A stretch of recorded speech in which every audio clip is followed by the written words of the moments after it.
et yarel endorena utulien sinome marvan al hilninia tenamba meta. Out of the great sea to Middle Earth I am come. In this place will I abide, and my heirs unto the ending of the world.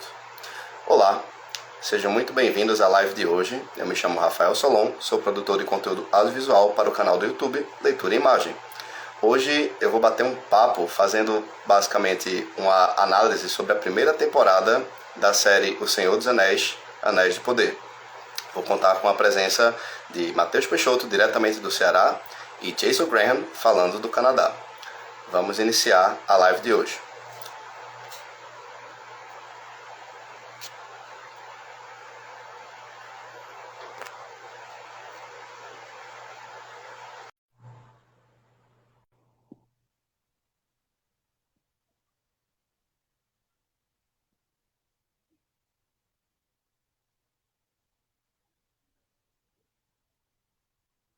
The invitation was made.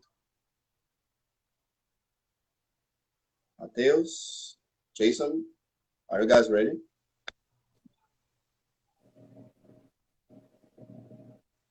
Maya Govane, guys. How are you? Not too bad. Yourself? Just moving on. I cannot see you, Jason. Oh, let's see. Is it okay with your camera? There we go. Matheus, what about you? Good evening, man. It's been a long time. Thank you so Yes, much it has. for participating one more time. Oh, thank you for having me back. Yes, we just have to see if Matheus is already ready for... Matheus, I sent the invitation for you. Please confirm.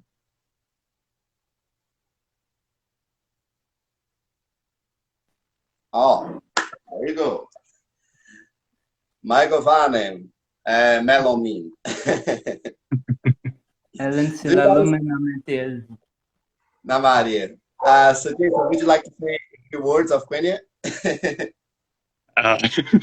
I didn't think to prepare any, and I can't remember any off the top of my head. That's okay, no worries. So, uma boa noite a todos, pessoal. Aqueles que estão chegando agora, sejam muito bem-vindos à live de hoje.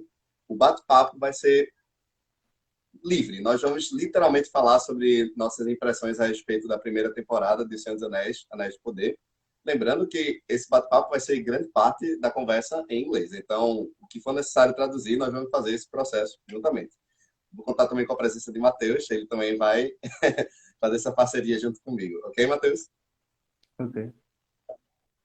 Okay, so now let's continue to the premises of our conversation today. So guys, I would like to ask you first, because it's been quite a long time that we don't see another adaptation of the Lord of the Rings for, you know, we basically, the last thing we saw, I believe it was The Hobbit, right? From Peter Jackson. Yeah.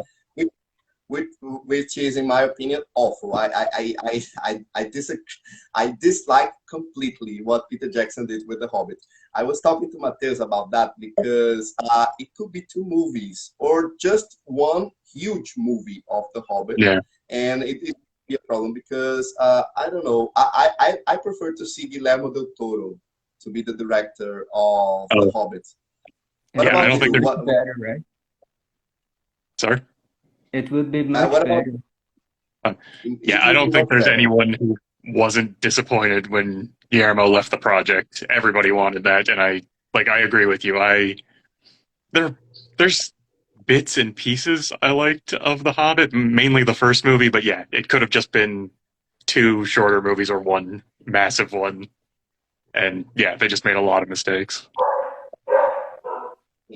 Basicamente, estamos falando sobre uma obra de J.R.R. Tolkien. Nós chegamos no consenso que Guilherme tem uma adaptação muito melhor. Não foi muito bem executado.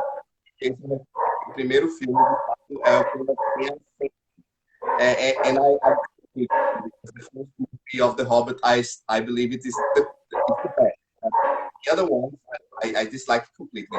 There are some things very good, especially the conversation of Frodo and Gollum. It's my favorite scene of the movie, and the introduction of the dwarfs as well.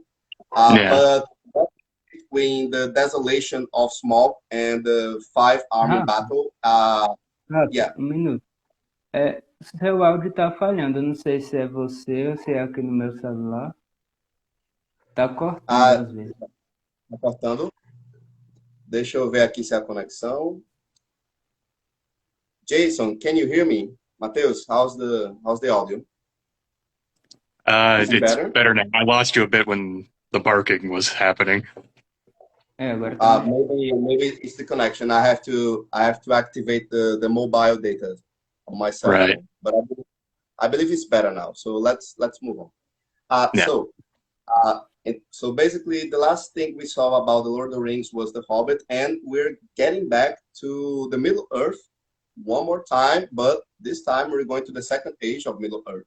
And I would like to ask you guys, how was it for you to get back to the Middle Earth, especially when we discovered that Jeff Bezos put at least $2 billion in the production of this TV show?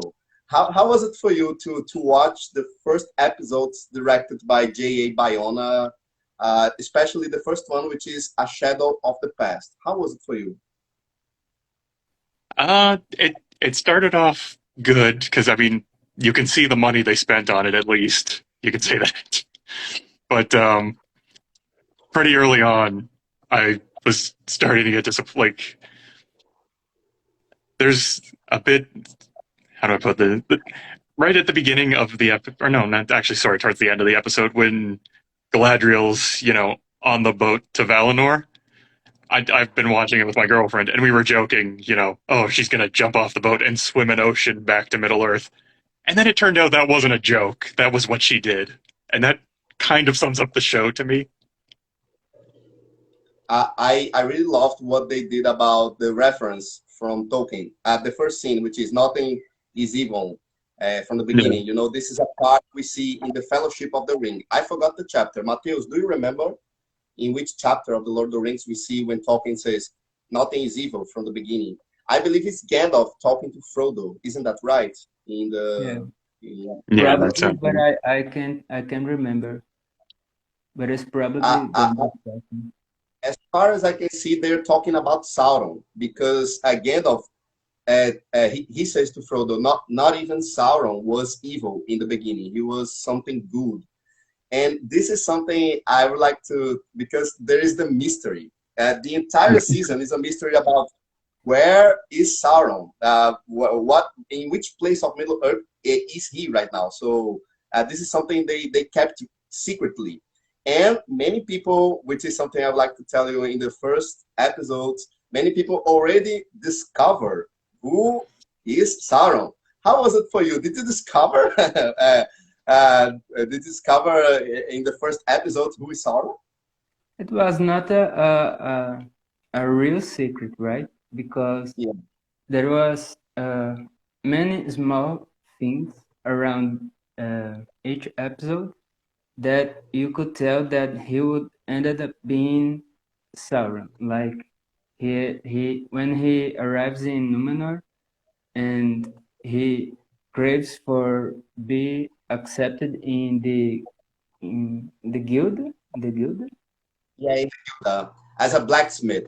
We can see he has a passion to work with something like that. And I remember that Sauron, he was one of the he get some instructions by one of the Vala.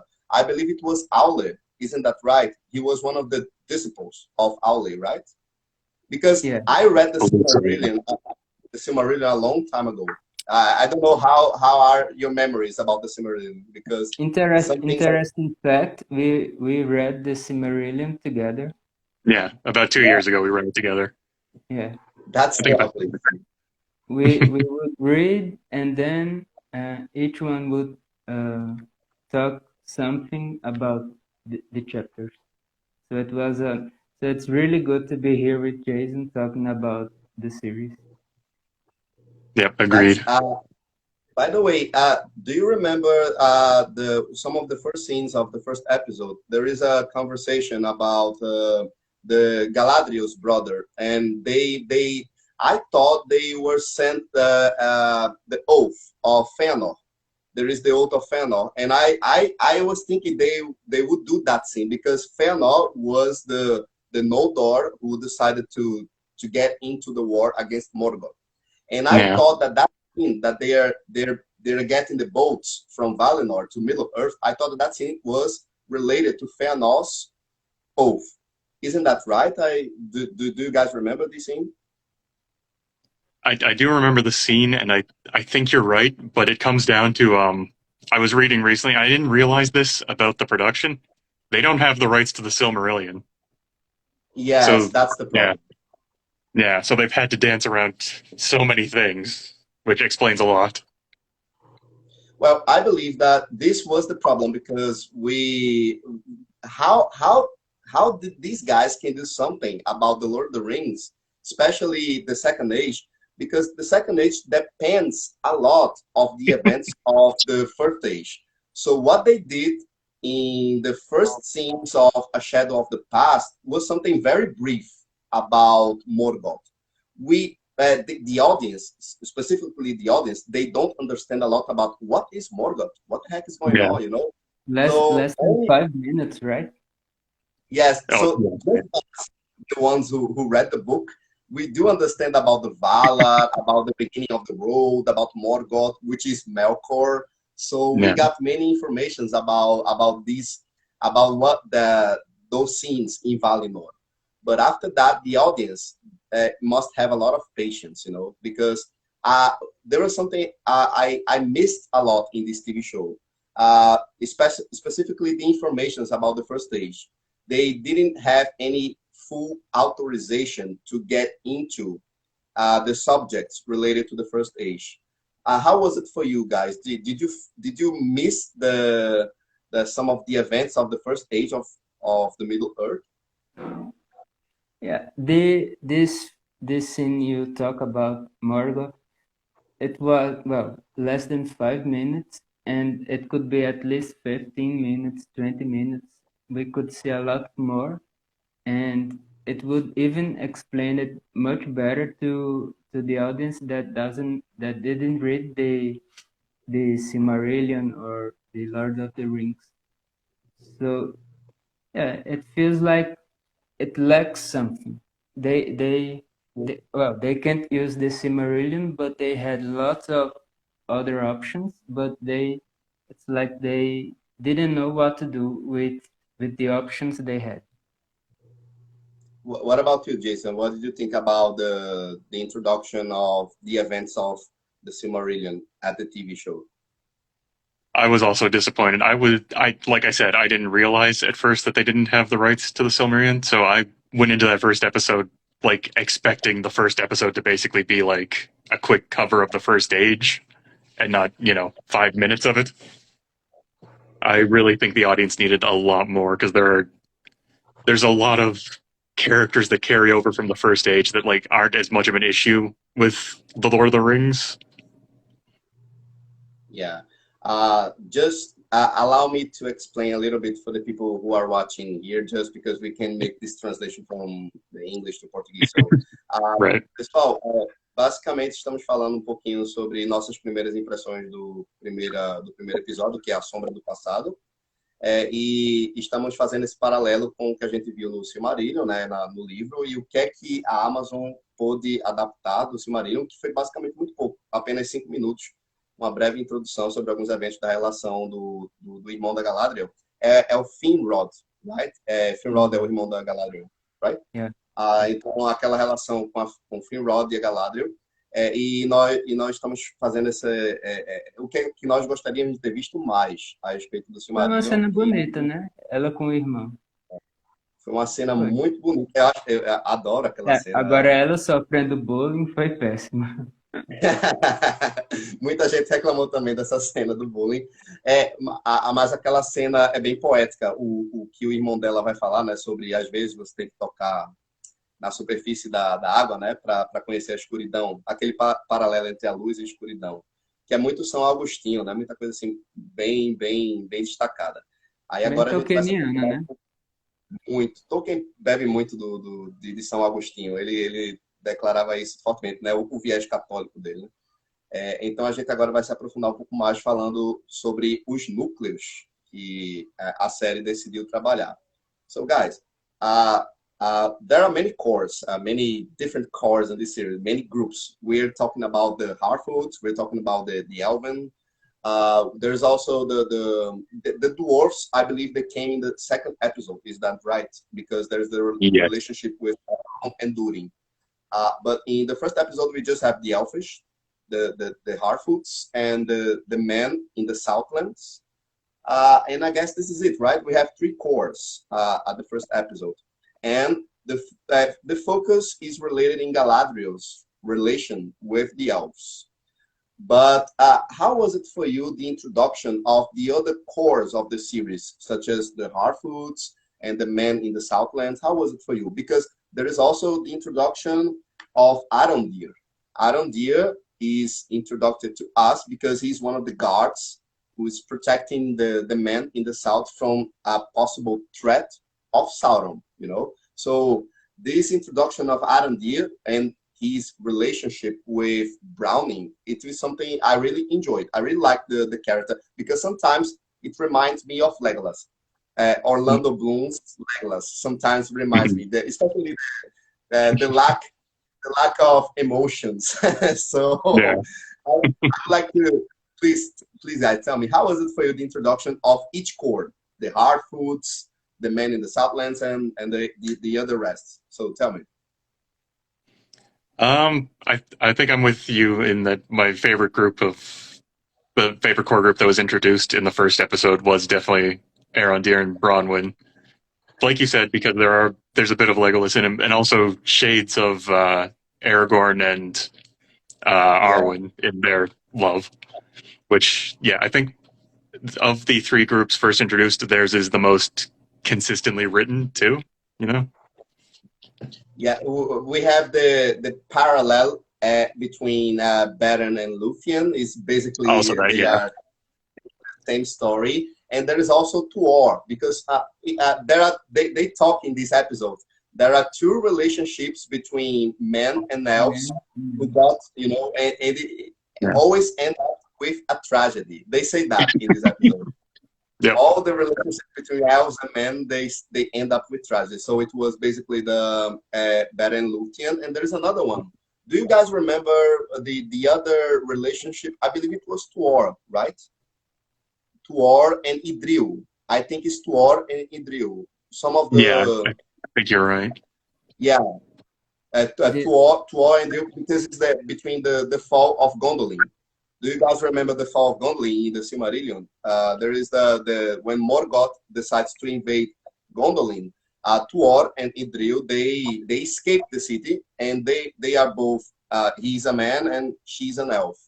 So I believe we have Beren, Lúthien, Tuor, and Idril. And this will be the 3rd relationship between, this time is different because it's a man, which is an elf, and a female, which is a descendant from the man race.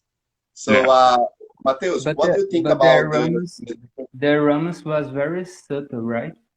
It wasn't...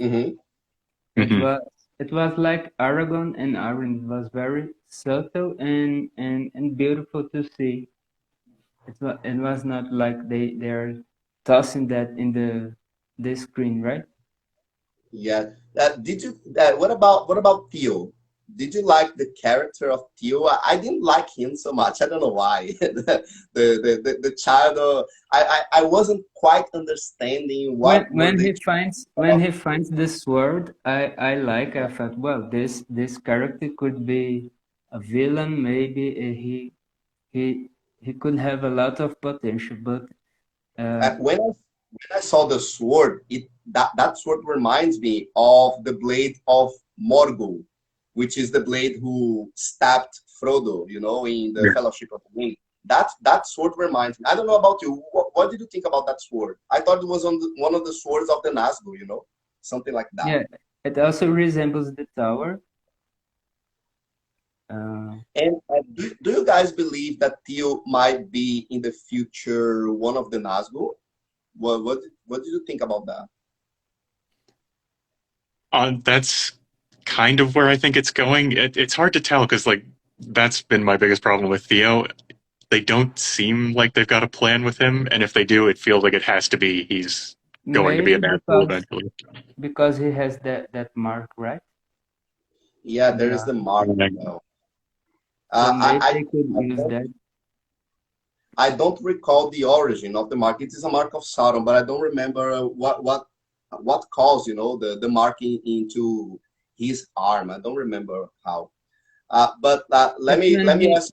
When he uses the sword, he uses the blood. He uses his blood in the arm, and then it forms that mark. But they don't explain it too much. No?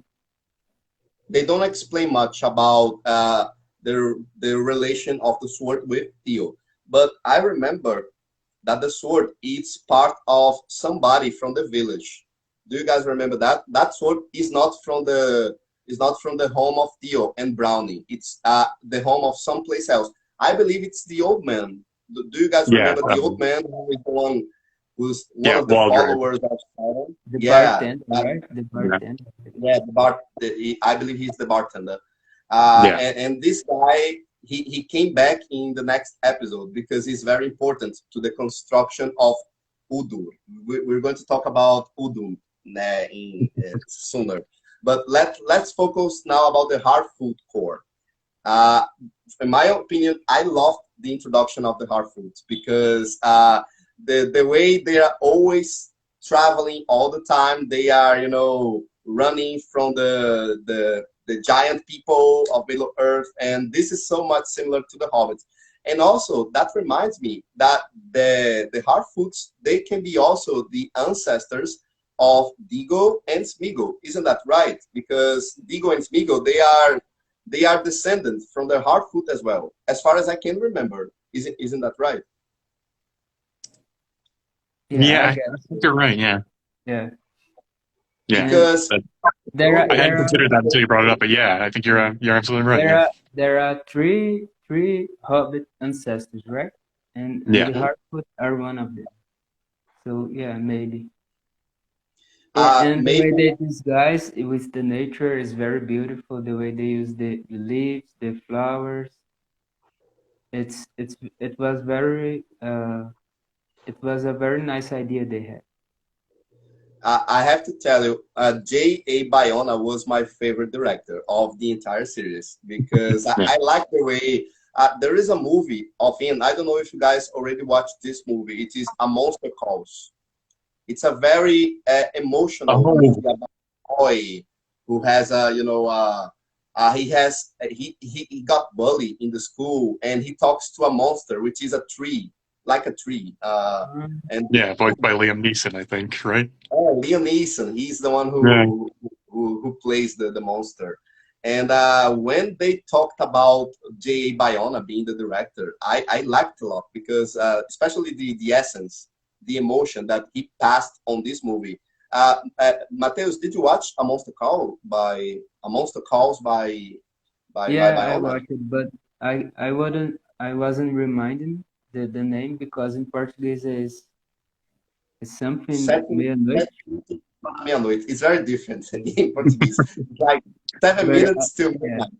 Yeah, I love this movie. It's really good. The drama of the little boy is you can feel his drama, you can feel his emotions. It's really good movie. I didn't know it was from Bayona. And that's why I prefer the Harfoots, because the relation of the Harfoots between each other, it's very, very familiar to us, which are fans of the Lord of the Rings, because I can see many things about the four hobbits of the Fellowship of the Ring. You know, we can see the Poppy and Nori. The relation between Poppy and Nori reminds me Frodo and Sam a lot. I don't know if you could see the Oh yeah, I can see it similar. immediately. It's very there. And let me just talk a little bit in português to the rest of the guys. Pessoal, estamos falando um pouquinho sobre como foram os núcleos que foram trabalhados na série, o núcleo dos Harfoots, o quanto existem certas similaridades que lembram os Hobbits do Senhor dos Anéis com a personagem da Nori e da Poppy, que é essa relação muito similar à de Frodo e Sam. Nós também falamos um pouquinho sobre os Homens do Sul, a introdução de Arondir e da personagem Brownie, enquanto lembra a relação de Aragorn com Arwen de O Senhor dos Anéis. E também lembrando que essa é uma história que sempre se repete no romance de Tolkien, porque nós temos a relação de Beren, Lúthien, Tuor, Idril e Aragorn e Arwen. São basicamente os 3 casais do universo de Tolkien que foi uma relação que foi consolidada. É claro que o final para eles não é dos melhores, exatamente porque a relação entre um elfo e um mortal tem essa questão do tempo, né? Então, sempre um deles termina morrendo primeiro e o outro entra num processo de luto, né? De solidão, algo que é muito bem trabalhado, especialmente no As Duas Torres. Tem uma cena nas Duas Torres que mostra isso muito bem, sobre as consequências do que Arwen fez quando ela decidiu casar-se com Aragorn. É muito bom mesmo. E isso ficou muito bem destacado em Arondir e Brown. E a gente falou um pouquinho sobre Tel, a ligação que ele tem com a espada, que lembra muito uma espada de Morgoth, a espada de Morgoth, no caso, né, a lâmina, e a espada dos Nazgûl. Então, a gente tem um panorama para falar um pouquinho sobre a relação dos núcleos da série. Agora a gente vai se aprofundar um pouquinho mais sobre o final do episódio 1, e vamos agora aproveitar para falar do segundo episódio também, que é Adrift. So, guys, during the construction of the first episode, we see many things related to the obsession of Galadriel with her quest to find Sauron. This is something I really enjoy because many people on the internet was saying terrible things about the character of Galadriel, which I totally disagree, because Galadriel, for me as a warrior, it's something that works very well. Because we are not seeing, because when we talk about the Noldor in the Silmarillion, they are a very powerful group of elves, which are very strong warriors, because she is one of the descendants of Fëanor and Fingolfin, and some of my favorite elf, Fingolfin. I love this character. And how was it for you to see the process of Galadriel to be a warrior on the series, and also how was it for you the introduction of Elrond, because Elrond looks very different from what we see, especially in the first scenes of the Fellowship of the Ring. And I believe that they're going to turn Elrond into a warrior in the next seasons. So I believe it's something, but sometimes the character don't. I love Hugo Weaving playing Elrond, and I don't think that the actor captures the essence of Hugo Weaving. So could you guys tell me a little bit about how was it for you to see Galadriel, Elrond, and also Gil-galad, which is a very important character in the books, and sadly he didn't have a lot of participation in the first scenes of the Fellowship of the Ring by Peter Jackson. But many people forgot Gil-galad and Elendil. They were the two who destroyed Sauron, which is different from the movie, because in the movie it was Isildur, but in the book, no, it's Elendil and Gil-galad. They're very strong characters. So how was it for you when you saw Gil-galad, Elrond, and Galadriel? It was, for one thing, it was just great to see them again, especially, like you said, it was great to see Gil-galad, actually on screen for once. Mm-hmm. And I think, like you, I was distracted by Elrond just because the actor playing him wasn't Hugo Weaving, and that, not his fault at all, but it's still hard to get past that. He played that character so perfectly that it's an impossible torch to take up. And then we can talk about the actors that we didn't dislike. There are some actors that I disliked a lot. Sometimes I cannot see a strong figure in Gil-galad. because when I'm reading the book, I see Gil-galad as something, you know, very powerful. And in the TV series, he didn't show that to me. So Elrond and Gil-galad, I didn't get a first good impression of the actors who played those characters, you know. So Matheus, did you think the same? Something similar? Yeah, I think this was a problem from the direction, because you can see, you can empathize with many characters. So you don't remember, you don't think of a character and remember, oh, that's a great character. You don't see that. I think my favorite character, as Jason said, it's Arondir. He's a good character, but you don't see the actors and the actresses doing a good job in the series, and I think that's a problem from the direction. Yeah, Gil-galad is very poor in there. Yes, a lot. Galadriel, I don't have a problem with she being a warrior. She was a. We have many passages through some books that she was a warrior. She had to fight sometimes, but the character they made there is not. She doesn't. I don't know. I don't know if it's the actress. I can't remember if I saw any movie with her, but I couldn't be empathize with her. There is something. She has the same expression all the time. I don't know. I didn't like much. Galadriel, we have to make a comparison between the actors and actresses who played in The Lord of the Rings by Peter Jackson. So Kate Blanchett in the movie, she's a very tall woman, and every time I think about Galadriel, oh man, this woman is very tall. And when we look in the TV series, they couldn't find her. At least 2 very meters. tall, like. So this is something I was missing. Oh man, she had to take a short female actress to play Galadriel. But this is something that bothers me at the first impression. But after that, I bought. I literally bought. No, this woman is Galadriel when she was a little bit younger. Based on the fact that the elves, they are very old, you know. So we're going to see the transaction of the shape of Galadriel and Elrond to the second age. And heading to the third age of Middle Earth. So this is something I'm okay with that. But don't you think that she's just like a teenager? Yeah, it she's looks a like rebel without cause. Yes, and when we look to Kate Blanchett, she doesn't feel wise, and she's a mature woman in the Lord of the Rings. She's very mature. Meanwhile, in the scenes, Kate Blanchett is impossible to follow. Like, that is just an impossible request to ask any actor to follow Kate Blanchett in any role. Yeah, but I have to get better in the next season, right? Yeah. So now let's talk about the last moment of the first episode, which is the fall of the meteor, which is bringing a lot of energy to the end of the episode, because there is the mystery about the guy who fell off the sky, and which is the stranger. The stranger is also something that many people on the internet, they started to talk about who is the stranger. But since we read the novel, we basically could see that he is a Ishtar.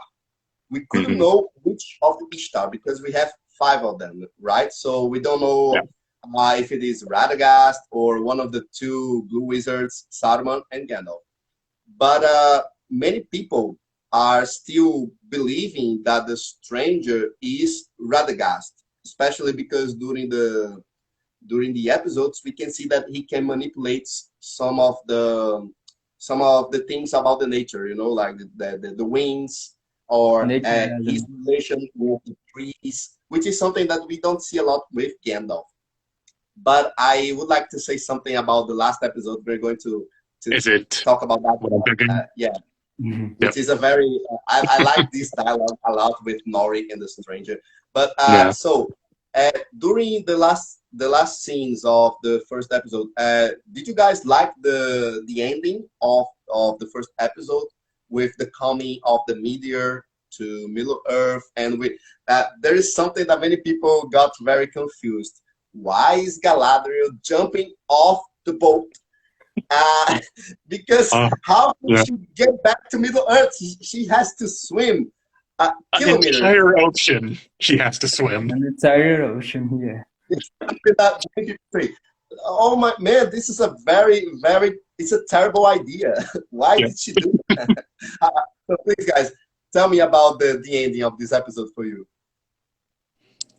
I did like the meteor part of the ending. Like you said, it brought a lot of energy to it, and it does bring up a nice mystery that we all kind of have an idea of, but, you know, there's still enough room that we're asking questions. But it was hard to get past Galadriel swimming an ocean. Yeah. Like, I just got hooked on that the second she did it. Yeah. So, Matheus, what do you think about the decision of Galadriel to jump off on the ocean, and also the fall of the meteor? Because I believe that the fall of the meteor was something I really liked, because this is the center of one of the topics about the first season, to talk about the stranger who came from Middle Earth by the sky, you know. So what did you think about this idea of the meteor and also the fall of Galadriel on the ocean? Falling in the ocean was the worst idea ever, right? Yeah. And swim the entire ocean, and she have the dagger, Yeah. but sometimes you can't see the dagger, and the other thing she has with the dagger, and you don't know where she keeps the dagger. The meteor I liked. It was very beautiful. You have the scene with Gil-galad and the leaves falling and turning black. It was a beautiful scene, but after this episode, you don't see they talk about the meteor. They saw the meteor, but no one talks about it anymore. It's just like, oh, it's just a meteor, and the leaves are falling and turning black, but they don't talk about it anymore. Yeah, I would like to ask you about the events that are happening in Lindon, because after the fall of the meteor, we can see that something bad is happening to the trees. And this is something that we're going to see on the second episode, which is a drift. Because after what happened to the meteor, we can see that Elrond was convincing, because Gil-galad asks to Elrond to talk to Celebrimbor about the form of something very powerful, which is we basically already know are the rings of power. But I believe that something that made Elrond to talk to the dwarves on the second episode is because of the energy that is destroying the trees of Lindon. But sadly, the TV series didn't explore what happened to the trees of Lindon. What did you understand about that? About what happened to the leaves of the trees of Lindon? I was mostly a little confused. Is that supported in like the Silmarillion or anything? I never remembered that as a plot point, so I got really just stuck trying to remember if that was a thing or if that's something they've, come up with for the show. Yeah, there is something which is very nice, because they talk about that in the show, that there is any report about somebody who fell off the sky into Middle Earth. There's only related to somebody who goes up to the sky, which is the father of Elrond and the first king of Númenor, which is Earendil, right? Because we remember that Frodo says, Aya, Earendil, Elenion, Kalima. Earendil was the elf who he got to Valinor to talk to the Valar about the war against Morgoth, and his reward is to become a star. So he one of the first people who got into the sky. So that the star of Earendil. But there are any reports about somebody who fell off the sky in a meteor. which is something that reminds me that Gandalf, based on the appendices of the Lord of the Rings in The Return of the King, they say that Gandalf came to Middle Earth in the Third Age, and he came by the Great Ports on a boat, as far as I can remember, and he talked to Círdan. Círdan is a very important character, but we don't see Círdan in any adaptations, especially Peter Jackson didn't bring. He's basically the guy who stayed in the Great Ports to the elves who goes to Middle Earth to Valinor. And Gandalf, he came by the sea. And this is something that the fans are talking about, because is this guy Gandalf? Because according to the legendary of Tolkien, he didn't came by the sky, you know. So what do you guys think about that? And Círdan gives the ring to Gandalf when he arrives, right? It's the red one, the ring of Gil-galad. After that, one of the three rings of the elves, the ring of Gil-galad. Yeah, I want to say Narya, right? Yeah, it's Narya. Yeah. It's one of the three of them. So, based on this information, do you still believe that this character could be Gandalf, or could be Radagast, for example? What did you guys think about the stranger? We do know that he is an Ishtar, but which one of the Ishtar? I'm still not entirely sure. I think we just have to accept they're going to change, some things because they have to. Right now, it feels like they want us to think he's Gandalf a little too much. So I'm kind of thinking we're going to, eventually find out he's maybe Saruman, and we get to see his rise and fall over the course of the series. So, Matheus, what do you think about it? Is it like which one of the Ishtar? In the beginning, I thought that it could be Saruman, because he was killing fireflies. The show wanted us to think that he was bad, so I thought that he could be Saruman. But in the end of the show, in the end of the season, we think that he could be Gandalf, but they didn't say that he is Gandalf. But I really hope that he could be one of the blue wizards.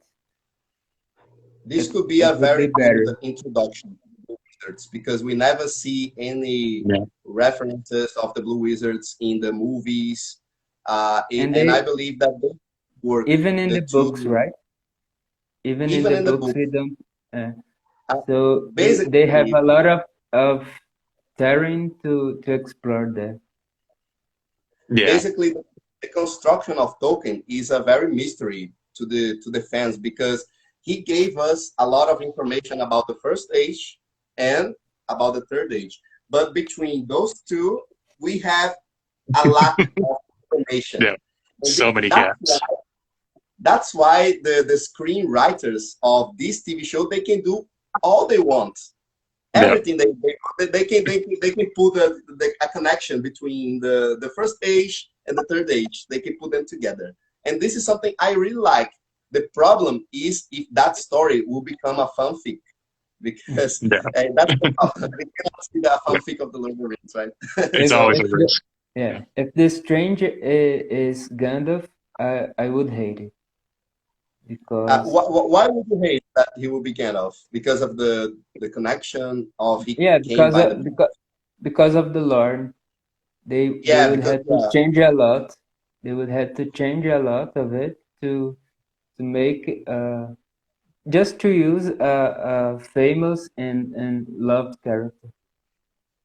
The only way that this character might be Gandalf if they give an information about why he decided to leave Middle Earth and came back by the ocean, to the Middle Earth one more time, unless that they give us an explanation that maybe Gandalf he came first to Middle Earth, and after that he went to Valinor, and he decided to come back to Middle Earth one more time.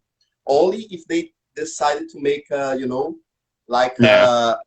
small change about the oranges, because everything that we are seeing, his relationship with the hobbits, I mean the Harfoots, are something that Gandalf has a lot in the books, which is something that we can see. Yes, with this is something I really like, because it could explain why Gandalf enjoy so much the company of the hobbits in the novel, because basically he knew that the entire ancestors of the hobbits since the second age of Middle Earth, you know, it's something that has a deep connection. So I have to tell you, Matheus, I believe that the guys who are writing the script to the TV series, they might give us the possibility that this character is Gandalf, unless that it might be one of the other Ishtar that Gandalf had a conversation when he came to Middle Earth, and that's how he learned a lot about the hobbits. This is a possibility, you know. Maybe one of the... Yeah. Sorry, I was just thinking now, like, as you were talking about it, it would actually be a little thematically consistent for Gandalf to have come and left and been sent back, because we've already seen that happen with Gandalf, you know, after the fight with the Balrog, and he gets sent back. So it is at least a little character consistent for them to say, you're not done here yet.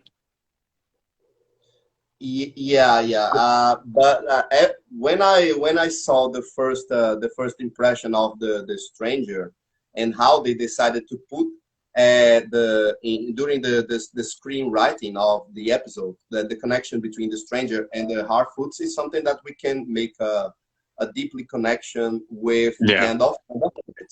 That any of us, we talk about that. We talk emotional memory about when we read the books and when we watch the movies of Peter Jackson. They are with our emotions. This is something I felt about it. What about you? Did you feel this deep connection with the characters of the movies and the books as well? I did, on and off, because, like, like as you said, like, especially with, you know, the stranger and the Harfoots, it's very reminiscent of, you know, Gandalf and the Hobbits. But I kept getting sidetracked by, you know, the mystery of who's Sauron. Mm-hmm. And that kind of throws me every time I start making those connections. I wonder if they're just doing that to throw me off, you know? Like, I want to connect Gandalf or the stranger to the Harfoots, but at the same time, I can't help but feel a little bit like maybe they want us to think that until they, you know, surprise it's someone else because we made you think it was him, if that makes sense. Yeah, it makes sense. And this is something that we also consider it, the possibility that the stranger was Sauron. There was this possibility. And this is a mystery that we can see even in the last episode, because there are a group of sorcerers, female sorcerers, who are the followers of Sauron. We can see that in the last episode. But let's talk a little bit about Adrift. Because Adrift, the second episode of the TV series, our introduction to somebody which is Halbrand. Halbrand is something that it was a very nice introduction to the series, and we could see a mystery about Halbrand because they got attacked by a sea monster, one of the serpents, and Halbrand is the only one who survived to the attack of the sea monster. This is something we can see that they are giving us some clues about who Halbrand is. So how was it for you, the introduction of Halbrand, when he met Galadriel by the sea? I liked the introduction. I thought he was, a very interesting character right from the start. Like you said, there is a bit of a mystery to how he survived. I didn't necessarily jump right to Sauron. I think around episode 4 is when I started suspecting that. But they do have a very interesting beginning to Halbrand. I like him and Galadriel on the raft. And what about you, Matheus? How was the introduction of Halbrand to you? I just thought how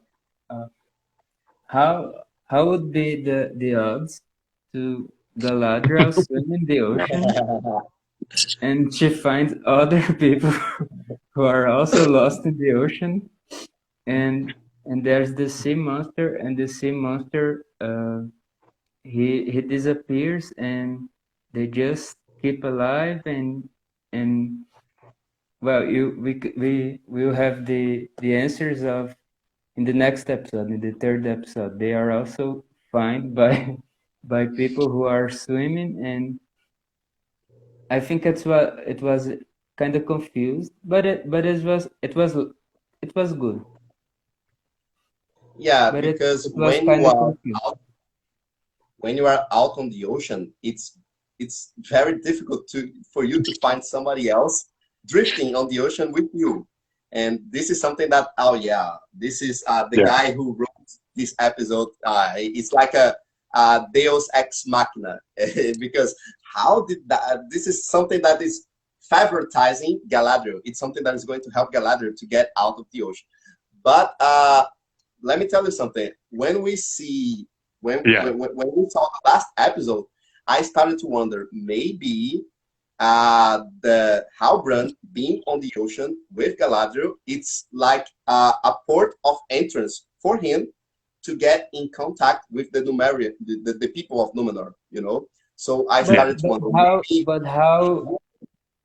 maybe his plan was to use Galadriel since the beginning to get inside the Numenor. I mean, this is something I talked about when I But how did he ended up in the ocean, in the middle of the ocean? No. I started to think about it because think like that. Galadriel is trying to find Sauron, right? He's pursuing. She's chasing Sauron. So this is the great mystery, because in the end we can see that the one that she's looking for was close to her since the beginning of the first season. This is something I really enjoy, because she's chasing Sauron, but the mystery about Sauron is close to her, and since she's very obsessed with the necessity to kill Sauron, she cannot see that the deceiver, the trickster, you know, it's very close to her, which is something that Sauron could do. Sauron has the ability, you know, he's very he has the ability to manipulate people. And so it makes sense to believe that Halbrand was trying to use Galadriel to do, you know, his plan since the beginning. Because when we watched the entire season, I started to thinking that, you know, Matheus, that maybe Galadriel was pursuing Sauron, but in the end, it was the opposite. It's Sauron who is searching for her. He was following her the whole time she was hunting him. I see where you're going. Yeah. And I like this inversion, you know? They inverted the situation. Yeah, it could be.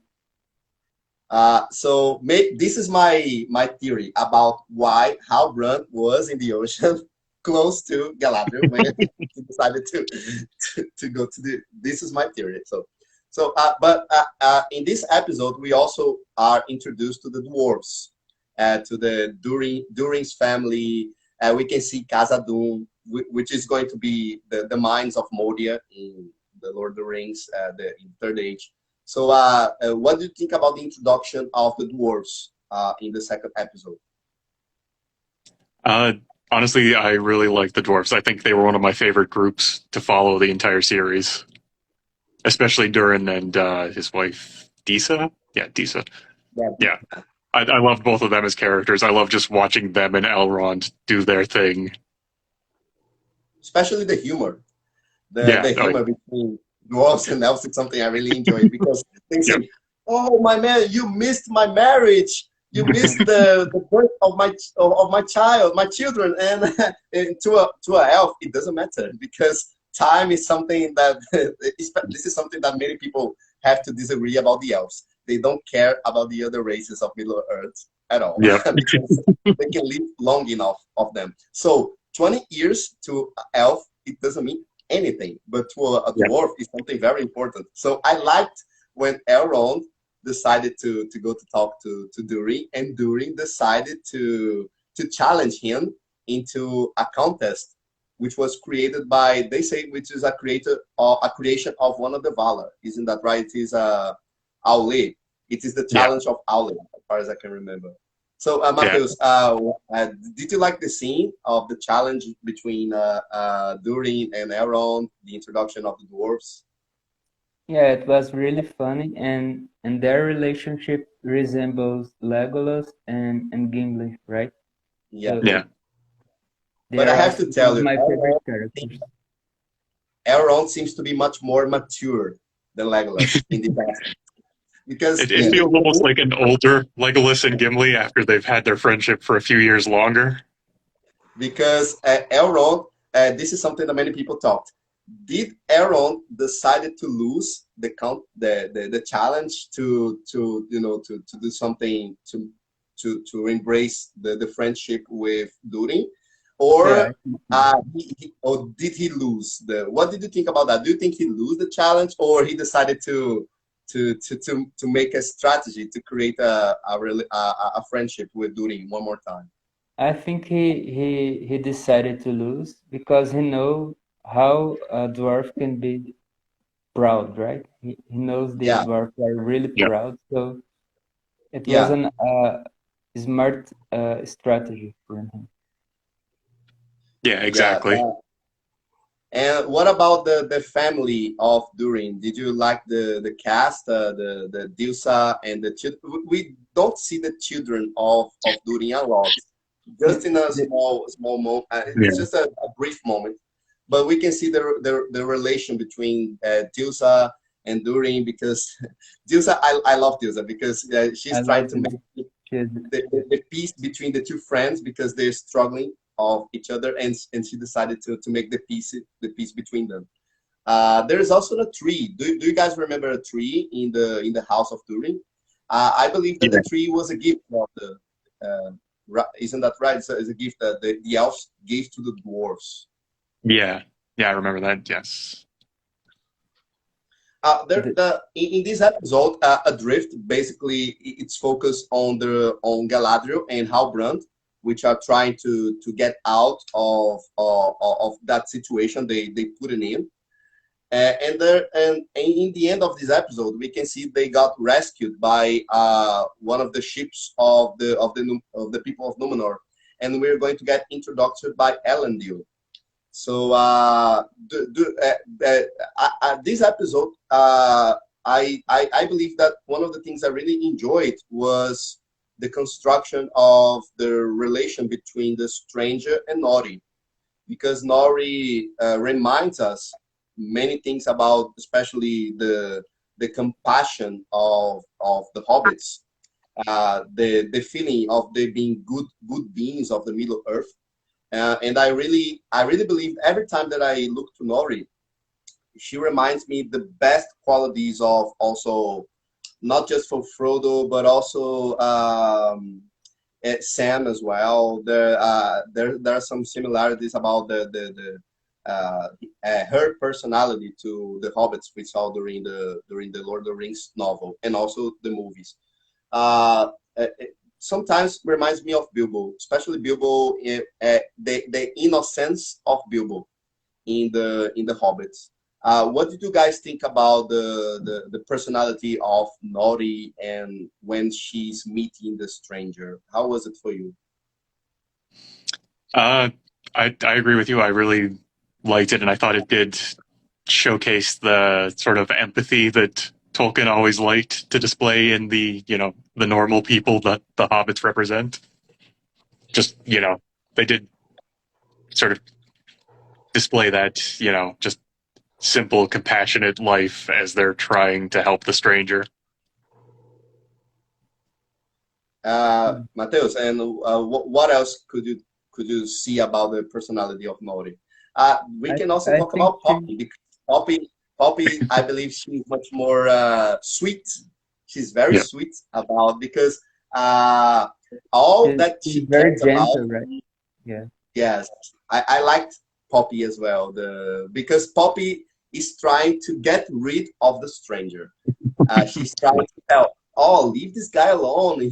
Might be a problem for us, because it's typical of the hobbits or the halflings. get away of the civilization. They don't want to get involved with the, you know, with the troubles of the rest of the races, because they don't to have avoid any danger, right? they're very dangerous, and they are powerless in front of those races. And I like to see that Poppy, she can see that the stranger is a threat, but Nori has her compassion a lot, and that's why she decided to help the stranger.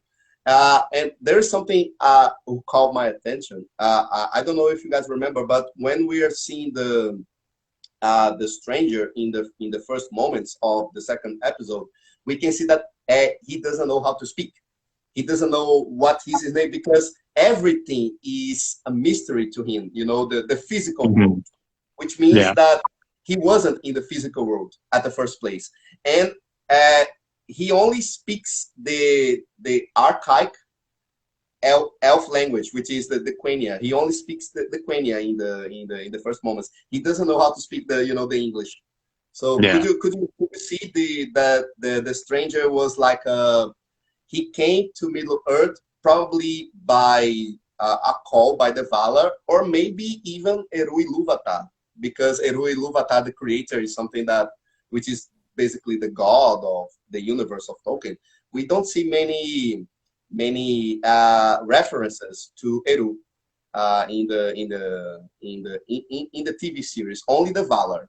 So maybe it's like a message of Eru Ilúvatar to give one of the Ishtar to Middle Earth, because in the books, all the Ishtar, they are the race. They are part of the Maya. They are Maya who came to the physical world, and the power of those beings, they are controlled, because they cannot come to the physical world full strength. They have to keep the power, a less amount of power in the form of Ishtar.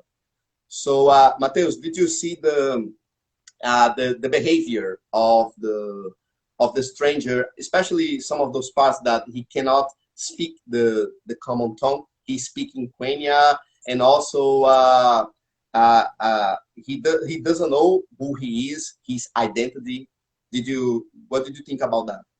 Yeah, and it makes sense because, well, he falls from a meteor, and it makes sense that he can remember his life before that. So, and he is still connected with the spiritual world. He just arrived Middle Earth, but he is still disconnected. He doesn't know who he is. It makes sense to me. And about Nori, I think Nori and Poppy, they resemble Frodo, Sam, but also Pippin and Merry. They are very how can I say? Pippin causes lots of trouble, right? They are in very important moment, and he left something fall and brings the orcs. And just like Poppy, they are with this strange, and something happened, and it has comedy. I think they remind us the four hobbits. Two characters united the four characters from the Lord of the Rings. Yeah, I'm going to talk to the people who are watching us if they are interested to make some questions, and also to bring to us some of the doubts related to the first season of the Lord of the Rings. So guys, feel free to share with us your opinions about what did you think about the first season, and we're going to talk about our impressions about what you're going to talk about the subject. So in this episode, we also have something that it is the threat in the Southlands about the orcs. We can see that the orcs, they are living in the underground of the Southlands, and I really enjoyed the first appearance of orc, which is the conflict between Browning and Theo. They are hiding. Do you remember the scene? They are hiding in the house, and suddenly the orc came by. We don't see his face. We only see his claws. And the battle between Browning and the battle of Browning, Teal, and the orc, it's something I really enjoy a lot. What did you think about the scene, the first appearance of an orc in the series? Yeah, I really liked it too. I think it very briefly turned into a horror movie, you know, as they're hiding in the cabinet and you see the orcs just slowly crawling up. And yeah, I think they handled that scene really well. I liked the battle. We Yeah, can see it's the a change of the atmosphere. Yeah, yeah, exactly. and the sunlight is very beautiful also, coming into the wardrobe. It's a Yeah, and mother defending. It's a mother trying to defend her son. So it's very I powerful believe moment.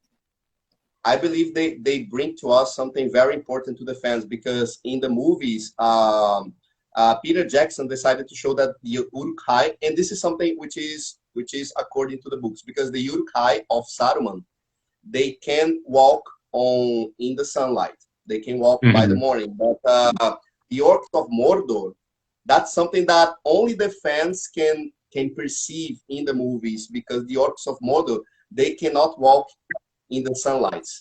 Yeah. They have to, Sauron must use the clouds of Mordor to make sure that his orcs can walk across the Middle Earth or by nightfall. And this is something I really enjoy, because they got very respectful to the work of Tolkien, to show us finally that the works, they can get a sunburn every time they get in contact with the sun on the morning. So this is something we see in the third episode. So let's talk a little bit about the third episode, because at the end of Adrift, we basically see that Galadriel and Halbrand, they got rescued by a ship of Numenor. And meanwhile, as far as I can remember, we can see that Nori still is hiding the stranger from the rest of the Harfoot, because she doesn't want to tell them that there is a giant close to the village of the Harfoot. So this is something she decides to hide. And meanwhile, we can see that Arondir got basically he's busted by the orcs, and he has to work as a slave to them in the third episode, which is Adar.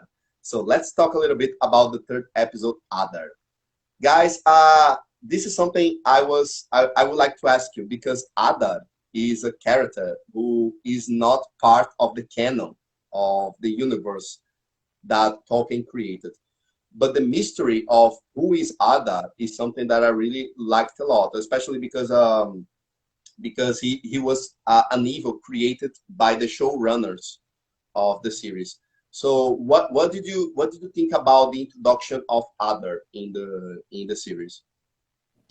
I liked him as the series went on, but in the first episodes, I was a little bit dissatisfied because he was still contributing to like I think 9 or 10 characters who could have been Sauron at that point, and I was thinking they were trying to juggle it a little too hard.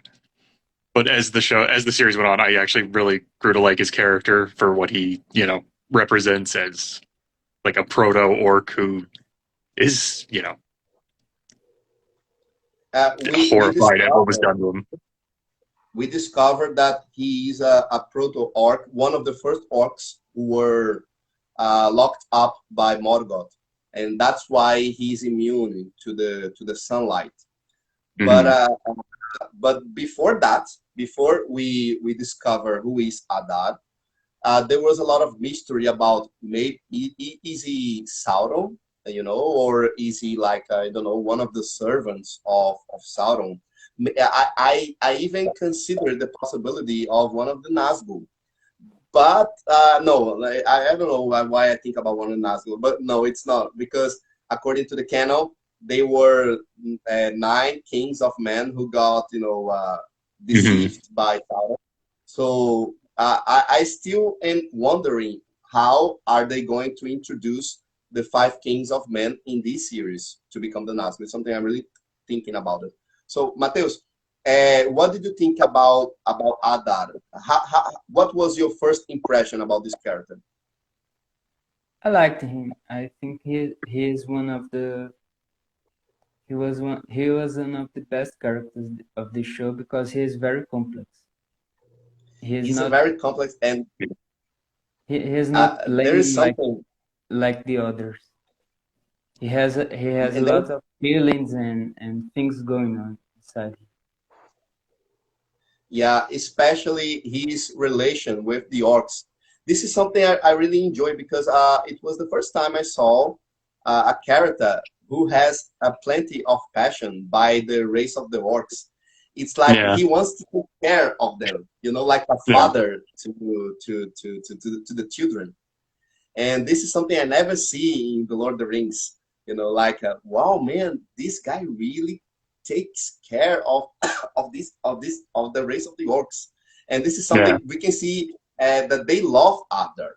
They really do everything for him because when Arondir he's in the prison of the orcs, all the time he says they say to him, "We're doing this for Adar. Adar is our Lord. We love Adar." You can see that but there is something I dislike in this episode about the looks of the wargs. Do you remember the first appearance of the warg? It's like a puppy, you know, like a strange dog, you know. It's a very, very ugly dog. What did you think about the warg in the series? Oh, yeah, I'm right there with you. The design was just weird and distracting. It had just a tiny little pug face. It didn't feel like a warg. Yeah. It looks like a pug face indeed. What about you, Matheus? Did you like the looks of the first warg? He reminds me. It reminds me a boar. A boar. A white pig. Oh right. White pig. A boar. Yeah. Boar. Yep. Yeah, a boar. Javali. Yeah, it's javali. Yeah, a boar. It's a mixture of wolf and boar. It's weird.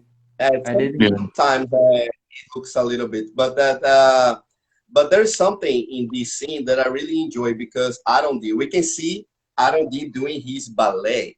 It's the ballet of the elves because that reminds me. That's something that it reminds me of basically what we see in the Lord of the Rings movies. Because Peter Jackson, he likes to make the elves to jump like this, just like a ballet, you know. Like so ninjas, right? Sometimes that reminds me of capoeira. I was looking like capoeira moves in these moves, and I really enjoyed that. What did you think about the fight of Arondir with the warg? I really enjoyed it. Like you said, I liked the very balletic choreography to the fight. Yeah, I enjoyed it. It definitely did have shades of Legolas and just the way he moved and climbed things with ease.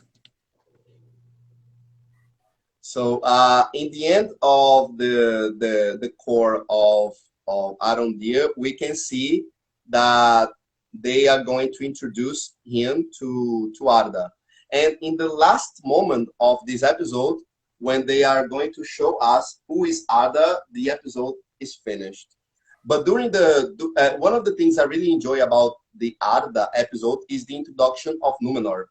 It's everything I wanted to see, because when we see the island of Númenor, the architecture, it looks very similar to what we see in Minas Tirith, most specifically in the Lord of the Rings, The Return of the King. We can see the palace looks a lot to the White City of Minas Tirith. And this is something I really enjoyed. But we're going to talk about some of the issues of the core of, because there are several issues in this core, especially what Galadriel's do when she's in the jail and how Galadriel escapes from the prison in Númenor. That scene, oh my God, I cannot. Every time that I think about the scene, I got very, very sad. There's something very But before that, we got introduced to Elendil, and also Isildur. What do you think about the characters who played Elendil and Isildur? I really like the guy playing Elendil. I'm excited to see how he takes the character to the conclusion of his arc. Isildur, I'm less cool on, but I think that's more because of the writing of the character so far. He looks very immature, so young, still Yeah. very young. It doesn't. Yeah. But but we can see that they are already giving us the information that Isildur is he's weak. When we talk about his feelings, his emotions, he doesn't have control of his emotions because he's one of the got tempted by the One Ring. So maybe that's why they decided to show Isildur like a immature character. Yeah, but Ellen, he's very selfish, and they show it well with him almost ruining his friends' lives and not seeming to care. Yeah. There is something. Do you remember the first scene when Isildur is showing up? He's in the ship with his friends, and one of his friends, he says, Isildur. When I saw that, my memory came back to the movie because it reminds me of Hugo Weaving yelling it in your ear. It reminds me of Elrond because everybody used to say Elrond is screaming Isildur when he got the ring of power. Do you got this feeling of coming back to the movie in some episodes? Do you got this feeling Yeah, I definitely, that is, I think, one of the things I enjoyed most about it. Just every now and then they did hit a note perfectly, and you just feel the movies like over your shoulder as you're watching it. And I wasn't expecting that he would show up. I don't remember if he appears in that time in the story, in the books.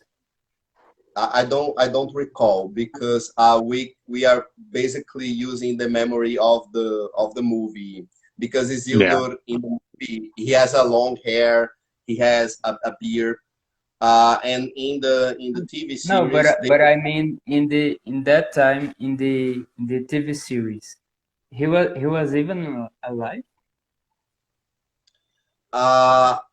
We have to make a look to the appendices. Especially in the second age appendices, there are some. We have to look to the age of the creation of the three rings of power because the first season only is trying to show us how was the creation of the three rings, because in the books they say that when we talk about the three rings of power and the 7 rings and the 9 rings, as Sauron, he can only control the 9 rings and the 7. Because the 3 rings of the elves, they are the only one that he doesn't have any influence by the power of the one. Because we can see that the plan of Elrond, when we're going to the core of Elrond, his plan is to seek the dwarfs to bring a tool that can help the elves to save Lindon, because Lindon is getting destructed by the black substance who is corrupting the leaves and the trees of Lindon. So the plan of Elrond is to get in contact with the dwarves to find something powerful who might make the magic of the elves to be restored one more time. And that's why Elrond went to Barad-dûr. Isn't that right? He decides to go to... No, Caladun, sorry. It's because there are many names. When he decided to go to Khazad-dûm, he's trying to make a plan, to create a plan with Durin to save Lindon from the evil who is spreading across the forest and the trees. That's something I remember. What do you guys think about that? I believe Elrond's plan. This was Elrond's plan since the beginning, to find something to save the elves of Lindon. Yeah, I was never... Sorry, go ahead. No, Celebrimbor doesn't say anything about Mithril, right? Yeah. No, I wasn't It clear on just that. 'Cause they seem yeah. to only just have learned about Mithril, so I'm not entirely sure exactly what the plan was in Elrond going initially, because he has no idea Yeah, Mithril exists. the I only thing think I I think remember. Aaron didn't know what he was doing. He was just obeying orders. Yeah, I believe so. I don't Yeah, know that's why right. they're on trying to talk to the dwarves, but in the ending of the season, the plan. I mean, when we were going to the last episodes, the plan of Elrond was to find something that could help Celebrimbor to save Lindon, as far as I can remember, because Right. they wanted to hire the dwarfs of Khazad-dûm to work with the elves in the creation of something powerful, a creation of Celebrimbor. So he was trying to convince the dwarfs to work for them. This is something I remember. But Right. Yeah. well, that was the plan since the beginning. But in the end, we discover of Mithril. The core of Elrond and Durin is only to show to the audience the creation of Mithril. Because there, do you guys remember a story? There is a brief Yeah. story about a Balrog and a Elven king who are fighting on alongside a tree, and there is a boat who is coming down to a tree, and that's how it got created, the Mithril. They show to us the creation of Mithril in as a brief moment of the TV series. Yeah. Do you remember? Yes. It's an animation, right? Yeah, it's an animation. It's Very because beautiful. it's one of the few things I liked in, for example, let's talk a little bit about the episodes what that I disliked, and I believe you guys disliked a lot, which is basically the Great Wave and Partings, which is the fourth and the fifth episode. The Great Wave and Partings were for me the worst episodes of the TV series so far. Agree. And talking to I was talking to Matheus when we were watching every week the TV series, and Matheus, Mhm. he told me, Raphael, I can't stand anymore. I don't like because when he watched the fourth episode and the fifth episode, he got very sad. He was isn't that right, Matheus? You told me that Yeah. the fourth and the fifth Yeah, for you exactly. was because It there are was many terrible. bad ideas, Yeah. especially I have to tell you, the only core that I really care a lot was Naughty and the Stranger. I believe that it was my favorite core in the entire season, Naughty and the Stranger, because it was very amusing and full of mystery, and I like the atmosphere. But I have to tell you, the core of Numenor and Galadriel, and even the core of Elrond with the dwarfs, sometimes during the fourth and fifth episode, got very confusing to myself. I don't Hmm. know if you guys had the same feeling when you were watching the fourth episode and the fifth episode. The feeling that the core of Numenor and the core of Khazad-dûm, they are having a lot of issues. But when I was looking to the journey of Nori and the people of the Harfoot with the stranger, because there is a part that they are going to make a journey, to cross the Yeah. Middle Earth to get to a new place. This part for me was beautiful because when I see the stranger helping to carry the stuff of the family of Nori, it was very beautiful for myself. So I can tell you that I believe that the most part who got a very good script, in my personal opinion, was Naughty and the Stranger relation. The other course of the TV series was very confusing to me.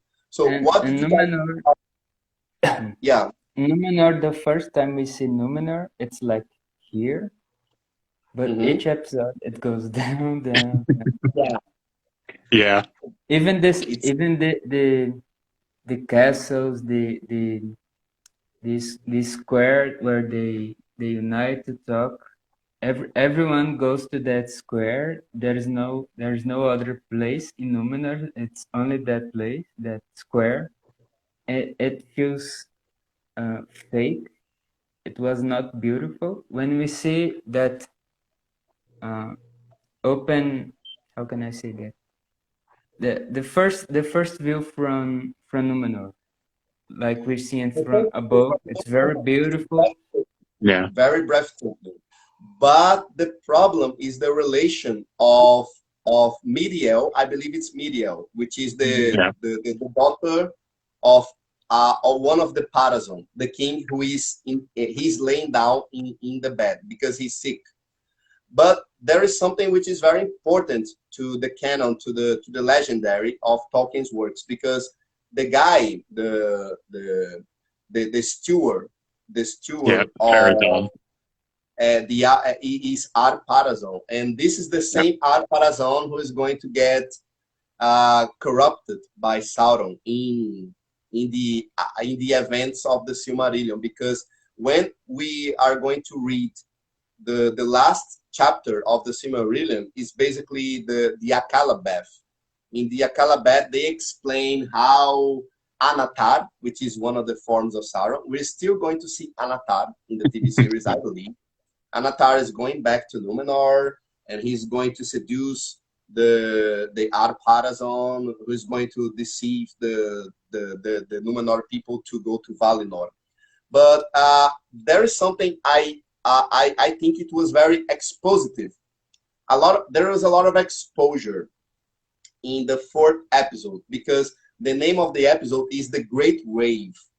This is a spoiler of the book, a big spoiler of the book, because I talked to Matheus. Matheus, they show to us the Akallabeth in the 4th episode, but this is a huge event. They should kept this event to the ending of the TV series. It's a one of the final moments of the show. Even for the TV show, it's a big spoiler, and they already showed it. And I believe this is what was a very bad decision, because it's something so huge that the people who read the Silmarillion or unfinished tales of Tolkien and who understands a little bit what is the Akallabeth, because the Akallabeth is the most main event of the Second Age of Middle-earth, because it's how Sauron seduced the Numenor people, and that's how they became a very huge enemy to the men and the elves, and who's going to make the great alliance between elves and men to march against the armies of Mordor. That is what we see in the first scenes of the Fellowship of the Ring. So I didn't like the decision to put the Akallabeth in like a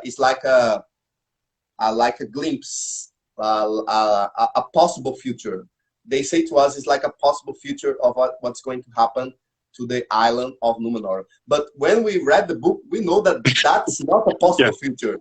It's the problem. We know it's not a possible future. We know it is the future. Yeah, that's right.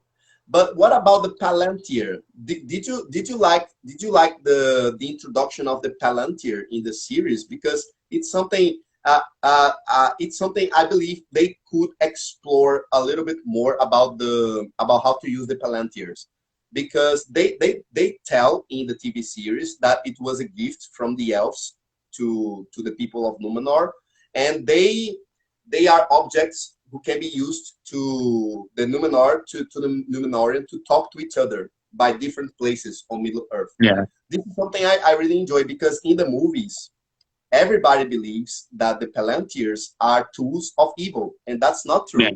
They are tools of the elves, of the good ones, and they got the people of Mordor. They got possessed, but they robbed the Palantirs for themselves.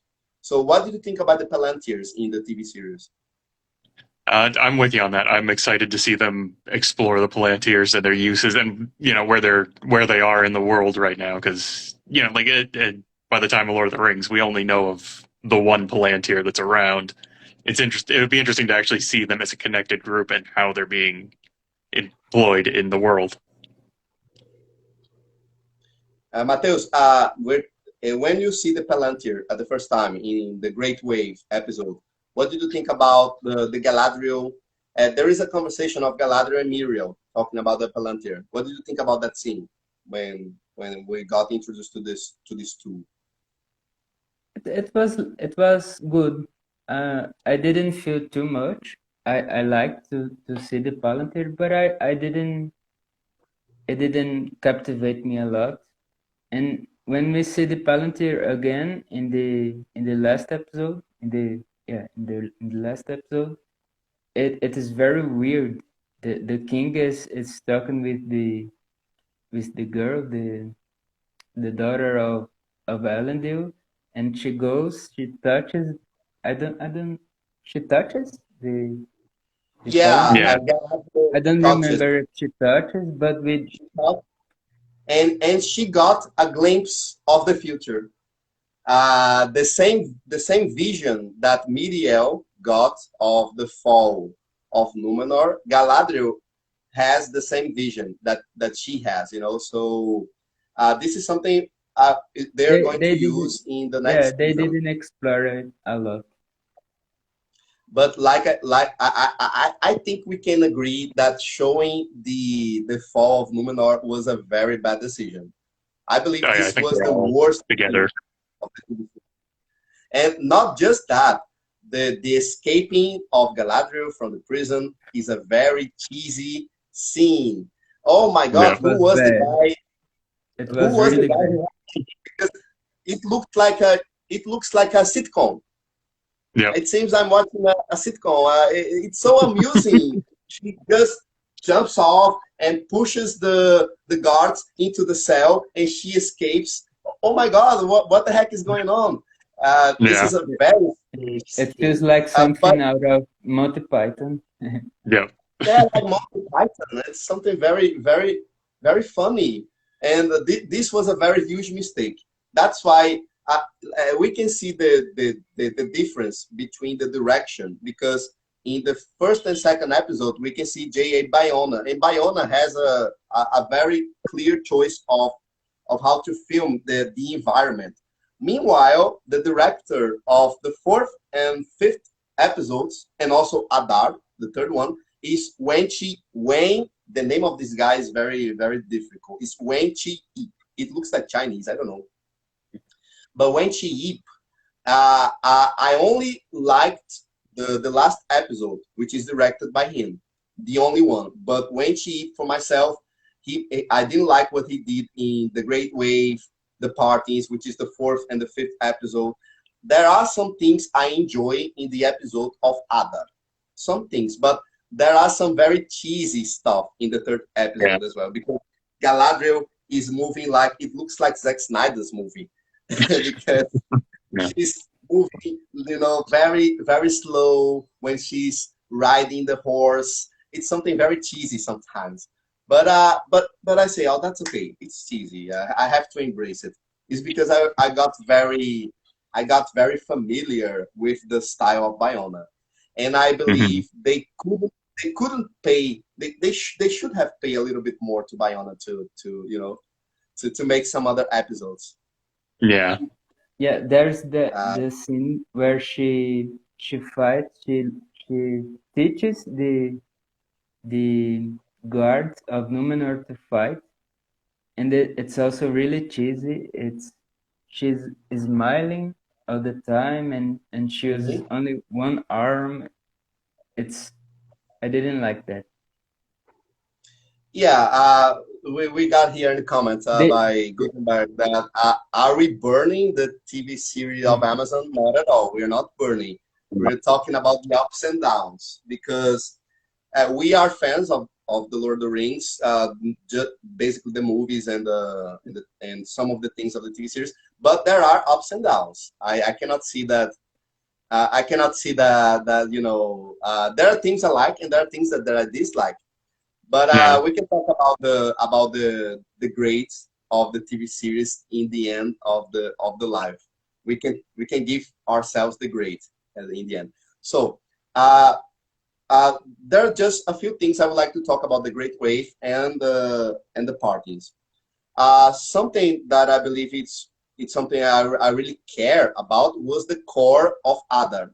I really got interested to understand the plan of Adar, and we can see that the events of the fourth and the fifth episode, they are very important sometimes to understand the sixth episode, which is Udun.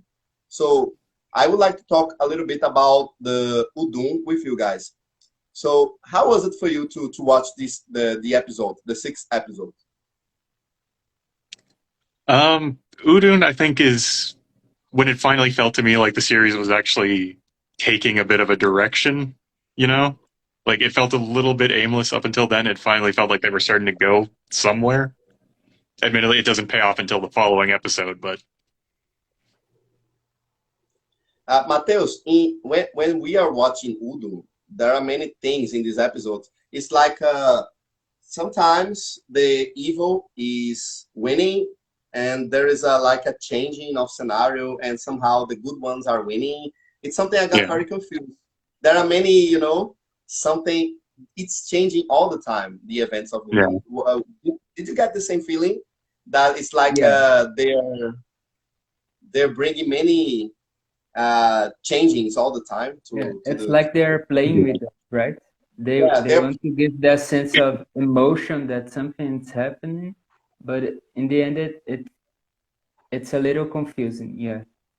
It's a little confusing because but it's a good episode. First moment, I like that episode. After what we saw in the Great Wave and the Partings, which is basically the worst episodes of the TV series, Udon is like I can breathe and I can relax to see. Oh, thank God, they're coming back to the original. It's like I feel like they're coming back to the first episode of the TV series. It couldn't get worse than the previous episode, right? Yeah, it couldn't get a lot of worse. But Udon, let's explain the origin of Udon. Udon is the Elven word to hell. So this is something that we can see in the last moments of the episode, because I like the idea that they are explaining to us how was the origin of Mordor. The idea is good, but sometimes I got a little bit confused, because I could understand that the entire plan of the episode is the orcs and Adar. They are trying to distract the people the people of Numenor and the Southlands. They are distracting each other to get the sword.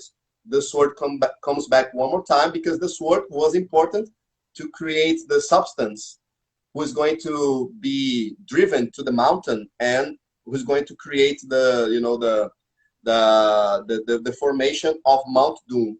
We are seeing the birth of the Mount Doom in this episode. And in the end, I really enjoy it to see, the Mount Doom is coming now. Mordor is arriving, finally. So what did you think about this plot twist? It was basically a plot twist, because we are seeing that the Adar, he lose the battle between Halbrand and Galadriel, and in the few minutes of the episode, we're going to see the birth of the Mount Doom. How was it for you to watch these last moments of the episode? It was a little bit back and forth. I liked the birth of Mount Doom, like the pure desolation that they show as it's going off, and the smoke everywhere, everyone just confused and lost. But I was a little confused about how they got there. Like you said, it's confusing. It is a little like I liked Arondir up until then, and he's still one of my favorite characters in the show. But he makes a point of like, I need to hide this sword, and no one else can know where it is. And then he hides it under a floorboard in the tavern, in like the most central location in the village. I don't remember how do they get the sword, because the sword was given to the man who is working to Adar, one of the men of the taverns. The one he was working to Adar. It's the guy who talked to Theo in the last episode. He talked to Theo about Sauron. Do you guys remember how do Adar got the sword to give to the man? Do you remember how they do it?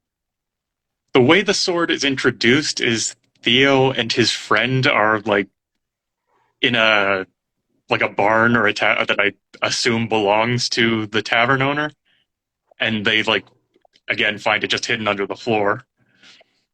But I was never clear on why they were there or why they knew to look there. It didn't seem like they explained that. Yeah, they didn't explain how the sword got robbed to the man who was working for Adar, because Yeah. there is a moment that Adar is escaping by horse, and Galadriel and Halbrand they're heading in the direction to get the tool to Adar, and they imprisoned Adar in the end, and they believe that the sword is in the blanket. Because it was covered by a blanket. But when somebody is going to open the blanket, they see that the sword is not there. Somebody took it. I was thinking, when did the blanket was given to somebody else? I didn't remember that. This is something I got very confused with the episode. But they decided to show us that they changed the blanket. They changed it, and the blanket was all the time with the servant of Adar, because he goes back to the fortress of the elves, because they introduced to us a key in the wall that they're going to put the sword to open the substance who's going to be driven to the Mount Doom. But there's something I really could see, that the substance who is going to get inside the volcano, there are many underground caverns. Those underground caverns, they were the work of the orcs since the beginning of the season, because the orcs, they were creating the caverns to make the substance straight back into the Mount Doom. Do you remember that? That was the plan of the orcs. They were, creating the passages to make the creation of the Mount Doom. This is something I really liked. So, what did you think about when Galadriel? This is a very beautiful scene. When Galadriel, she starts to get very. Her face is like she's very afraid when she looks to the creation of the Mount Doom, the explosion. That scene for myself was the best moment of the episode, the ending of the episode, because I wasn't liking a lot. I have to admit, because there are many plot twisting in this episode. But in the end, it called my attention. Did you feel the same thing about this episode, that only in the end they call your attention? Oh yeah, I completely agree. It is only at the end where it really feels like it all led towards a purpose. Up until then, it was a bit back and forth. Like the battle, especially the early stages of the battle when it's just the Southlanders defending their village, it didn't really work for me. But yeah, just the sheer terror on all their faces as they see a mountain erupting. Just, agreed.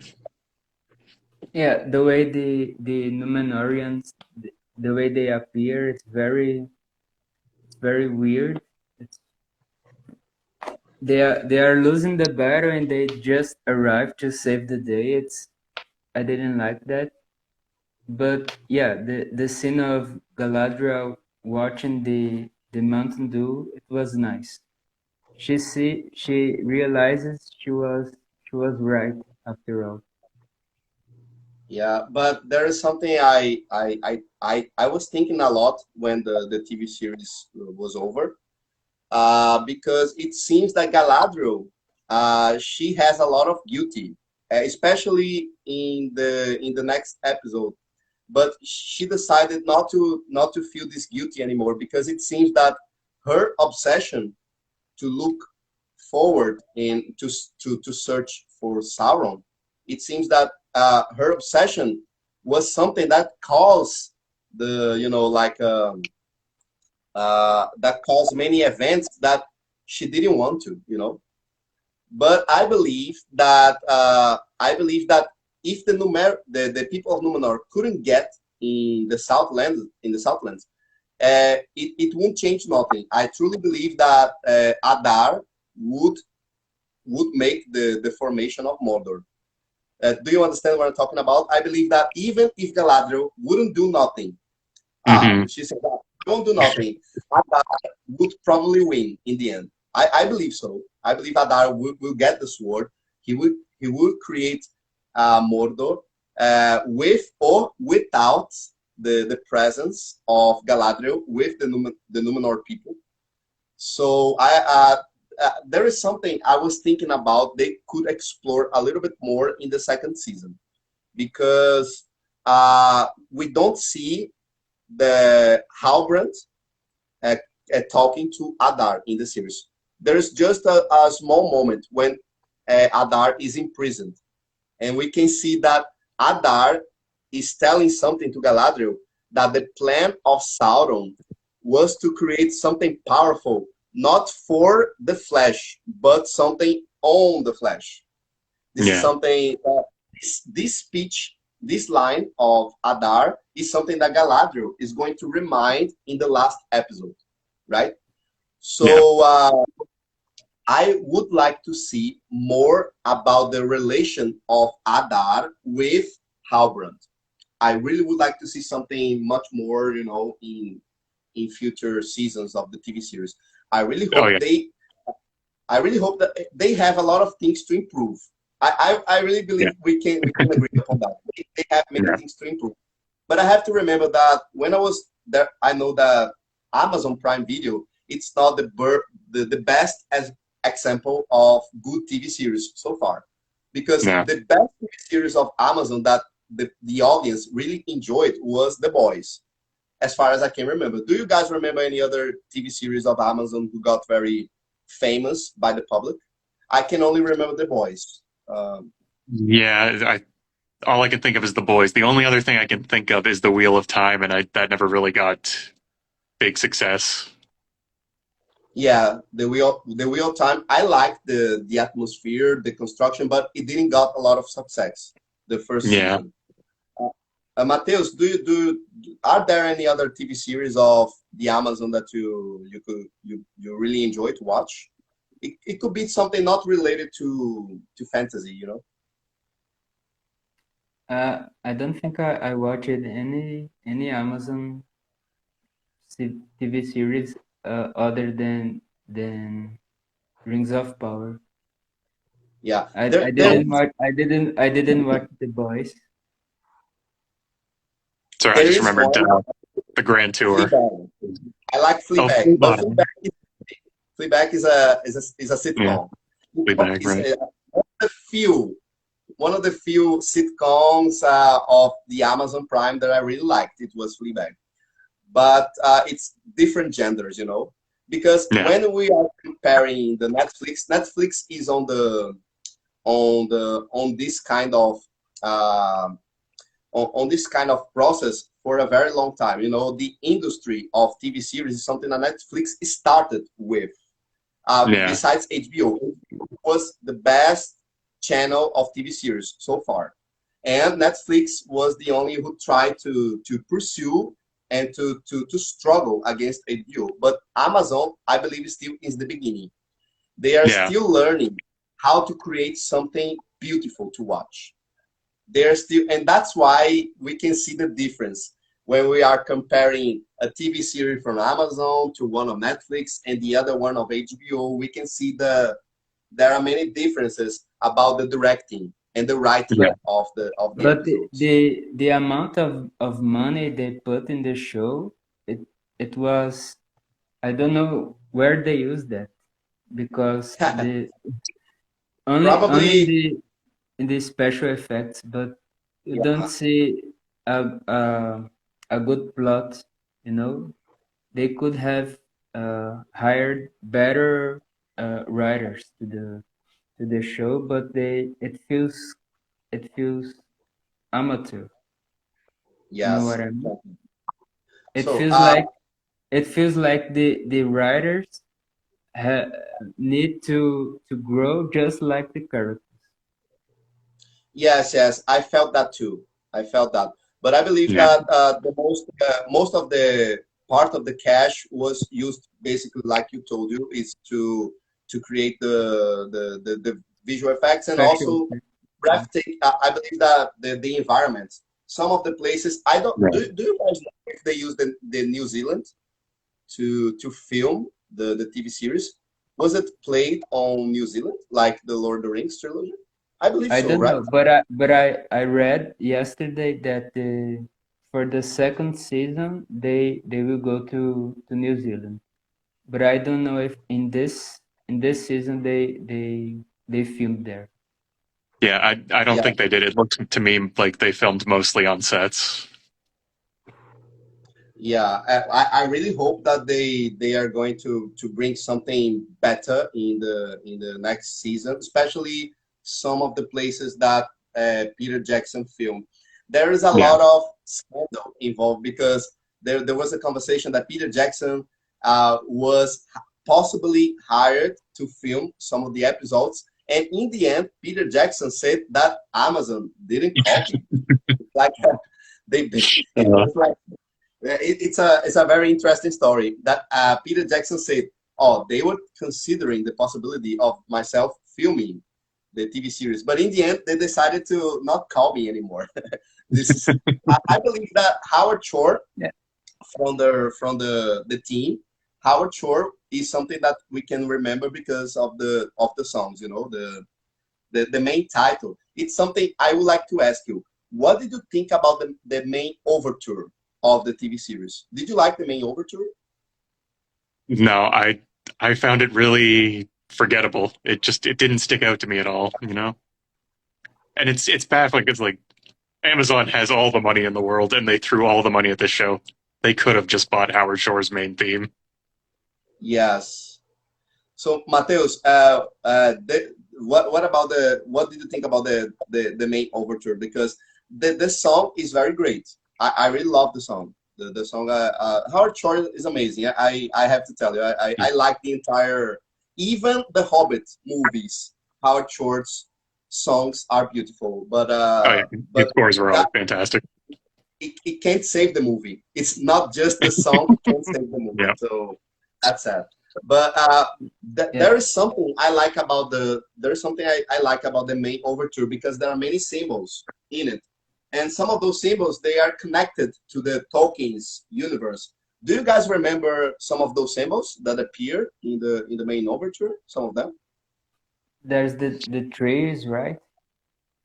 There's Mhm. a tree. There are the symbol of the rings, and I Yeah, know that the fans, the symbols are very beautiful. But I have to tell you, to see grains of sand in an overture, it's something very disappointing. This is Yeah. something I have to tell you. It should be something epic, right? Like Game of I believe, Thrones. like Yeah. Game of Thrones. But, Yeah. The but I song, don't. the main theme, only I think that only in the last episode, uh, after we listened to it 8 times, Mhm. I felt something about it. But before that, to me it wasn't good, just like the overture. We could Yeah. send some like the fans could send a card to Amazon to say to them, please tell the main intro. The main intro is terrible. Please, you have to change it into this. I believe they still have time to bring to us a better intro because the Lord of Yeah. the Rings deserves that. Really deserve that. There's But so much they can use. Like, It won't I mean, just it all won't, of the beautiful maps of Middle Earth, and they're not using any artwork like that. it won't be a shame if they change it. They won't uh, be. they could create different overtures from each season Yeah. to fix it. This is this is the intro of the first season. The second season is a new one, and the third season will be this is a very good idea. It's a good idea. They could change a little bit the intro. It's a good excuse. Yeah, it would be a very good excuse. But they could use the map, like Jason said, because but not something similar to Game of Thrones, like using the map of Yeah. Westeros. Yeah. But they could create something using the map or using some of the elements of the environment of the Middle Earth. You know, Yeah. especially in the views, because there are many breathtaking views of the Middle Earth in the movies, in Exactly. the TV series. They could use that in the main intro. And by the way, did you see the trees, the ants? Did Yep. you I did catch like the ends. with the ants in the first episode?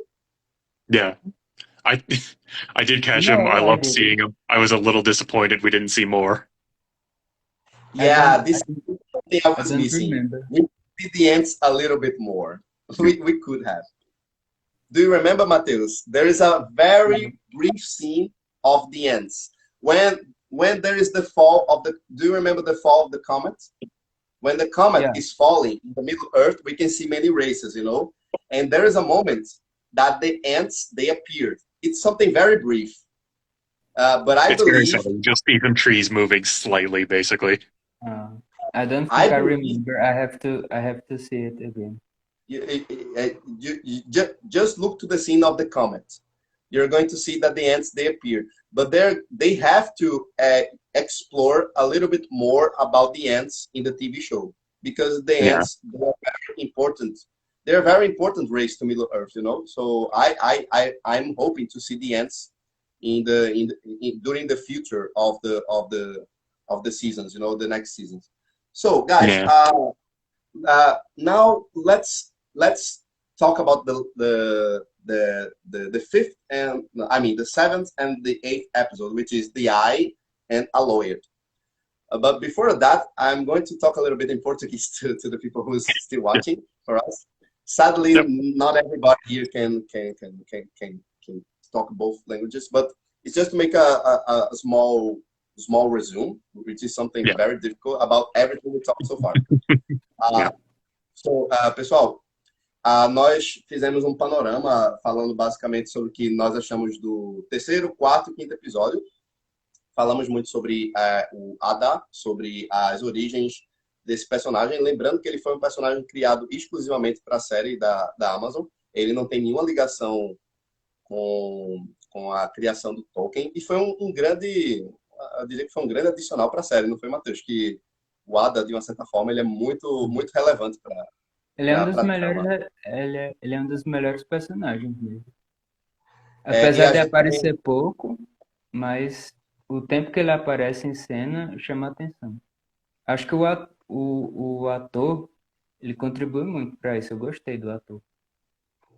Ele fez também o Game of Thrones, ele é o tio Benjen, né? Eu me lembrei depois. Ele é o tio de Ah, Jon é? Snow, né? É aquele Ah, que é um... Ele é Uncle, ele é Uncle, Uncle Benjamin. humano, é o Uncle Benjen, é o Uncle Benjen, ele. Ah, não sabia. Aí Ada, ele foi um personagem, um grande adicional para a série. Nós falamos muito sobre ele, nós falamos da relação que ele tem com os orcs, o quanto ele tem um forte apreço pela raça dos orcs. Trata eles quase como se fossem os filhos dele. E a gente também destrinchou os episódios que nós menos gostamos da série, que é basicamente a Grande Onda e o Partidas. A Grande Onda porque ele apresenta um grande spoiler dos livros, que é o Beth, através de visões que a Miriel e a Galadriel têm quando entram em contato com o Palantir. E também a gente falou sobre o episódio Partidas, que ele serve como o plano definitivo da Galadriel para conseguir convencer os Númenóreanos para irem à guerra e ajudar o povo do Sul. Também falamos sobre o episódio Udun, que significa inferno no idioma dos elfos, né, no Quenya, e que esse episódio ele serve para construir a formação do que viria a ser o reino de Mordor, né? E falamos um pouquinho sobre as lutas, que algumas lutas de fato não são tão muito bem coreografadas, né? Eu diria que tem alguns problemas assim, né? Quando a gente vai comparar com as lutas de Senhor dos Anéis, as lutas dos Númenóreanos com os orcs nesse episódio também fica aquém, né? Do que a gente... Eu tava esperando uma grande batalha. Eu sinto que eles não entregaram isso, mas tem potencial de melhorar. Eu espero que melhore as Foi batalhas. meio decepcionante, né?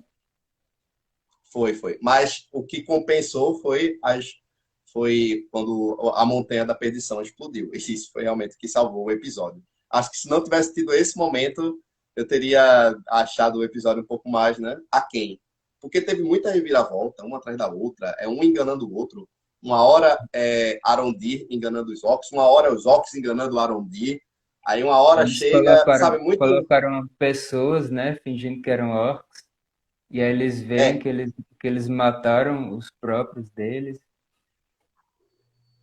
Tem muitas reviravoltas nesse episódio. Aí tem a captura de Ada, tem o discurso que Ada fala que é muito importante, que ele vai dizer que o plano de Sauron era fazer um poder que não fosse para fortalecer a carne, era algo que estivesse além da carne. Então ele está falando do plano que Sauron já tem para a ideia da construção do que viria a ser um anel. Sem falar que ele também, nesse episódio, ele diz que matou Sauron.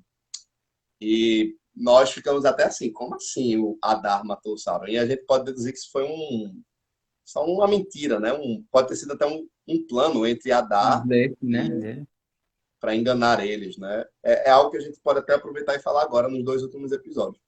Então a gente falou sobre os principais eventos desses 4 episódios, tanto o 3º, 4º, 5º e 6º. E agora a gente vai chegar nos momentos finais e vamos falar sobre o olho e o aloid, que fala sobre a forma, né? A forma e a criação dos 3 anéis de poder. So, let's continue. And we're going to the final events of the TV series, which is the 7th episode, The Eye. So, the 7th episode, he's talking about the reference comes from the Eye of Sauron, as far as I can tell. I don't know if there are any other references in this episode, but we can see that the first scene of this episode is the eye of Galadriel when she's awakening after after the explosion of the volcano. So I mean, volcano, I believe is mount, right? The explosion of the mountain. Yeah. So what do you think about the scenario of this episode? Because most of the scenes in this episode is full red, the choice of the color is completely red. What do you think about the choice of the color and the scenario in the episode The Eye?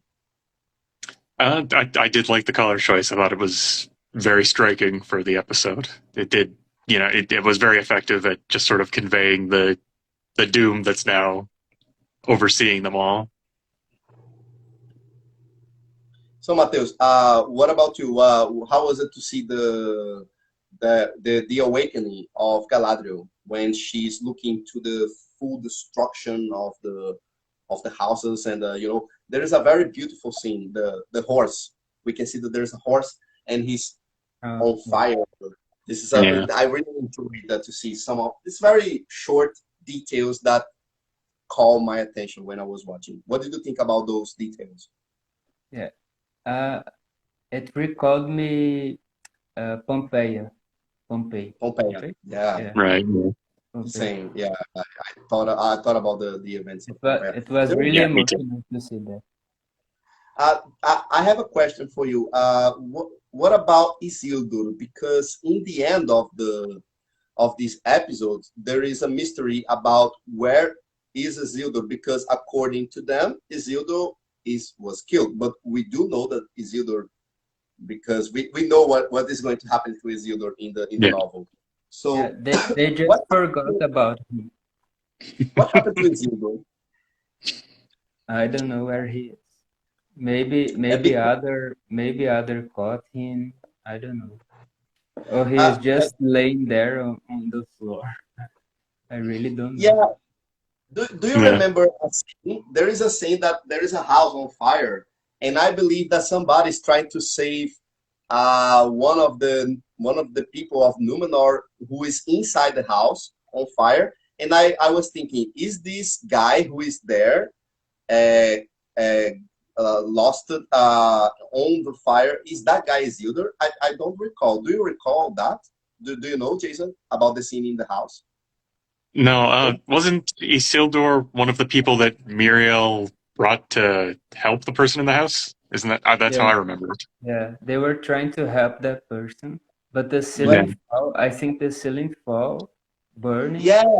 Yeah, and then it cuts away, and we just never get any closure on what happened to Isildur there. We never heard about Isildur anymore. Yeah. So they decided to declare Isildur as he died when the city fell. So this was the declaration of Miriel to Elendil.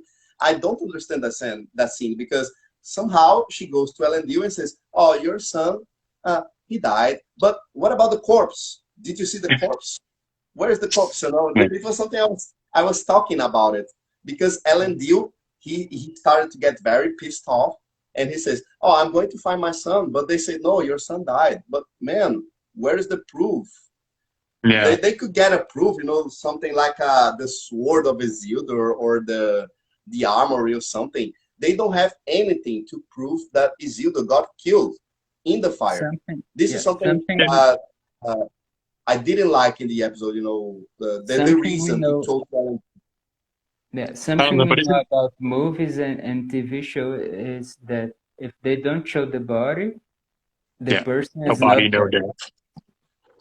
So even if you don't know about Isildur, his future plans in Middle Earth, you didn't see his body, so you might think that he is not dead, but where he is. Yeah, and also if you don't read the books, you just have to watch the first scenes of the Fellowship of the Ring to see that Isildur is going to get killed by many arrows of the orcs. So you literally the only way that you don't know, the only way you could believe Isildur's dead right now is if this show is the first Lord of the Rings thing you've ever experienced. Yeah. But it's like a mystery that we already know the answer. Yeah, exactly. It's unnecessary. I believe it's unnecessary. There's something really funny. Jason told me that the show is a mystery over mystery. How did you call it, Jason? There's a lot of mysteries in the show. Oh, I can't remember. Yeah, you said something really funny about it. Like every character is a mystery character. That's all I remember. Because that was something that bugged me very early on. It seemed like everyone is someone else. No one is who they're saying they are. And there's always something you have to think about and try to discover what happened to that person. Personally, I didn't like that. That's why, like I told you before, my favorite core still is the core of the Harfoots with the stranger, because it's something simple. They're only trying to connect it with it. It's something like Nori is trying to show to the stranger that he's not a bad man. He's trying to discover with him to make him understand who he is, So I like the introduction of Nori and the relation with the stranger. And we didn't talk a lot about this core because it's very simple. It's a very simple story. It's a friendship who's being constructed between the giant, they say the giant, and the Harfoot. And what is going on with this core in this episode, basically? We can see that it's something I really like because they get into a new place in Middle Earth. And when they got there are many structures who got ripped by the volcano, by the explosion. So we can see that the events of the Mount Doom, they affected other regions of Middle Earth. So we can see that it was a very huge explosion indeed. So that's what I understand, because when the Harfoot, they got there, they see that the place is fully destructed and corrosive by the ground. And what is something very beautiful about this episode is that the stranger, he decided to use his magic. We saw some of his magics in the other episodes, such as there is a scene which is very beautiful because the stranger is trying to fix a wound into his hand, and he's using a magic to make his wound to be frozen. Do you remember this one, that he's using the specific magic to heal himself?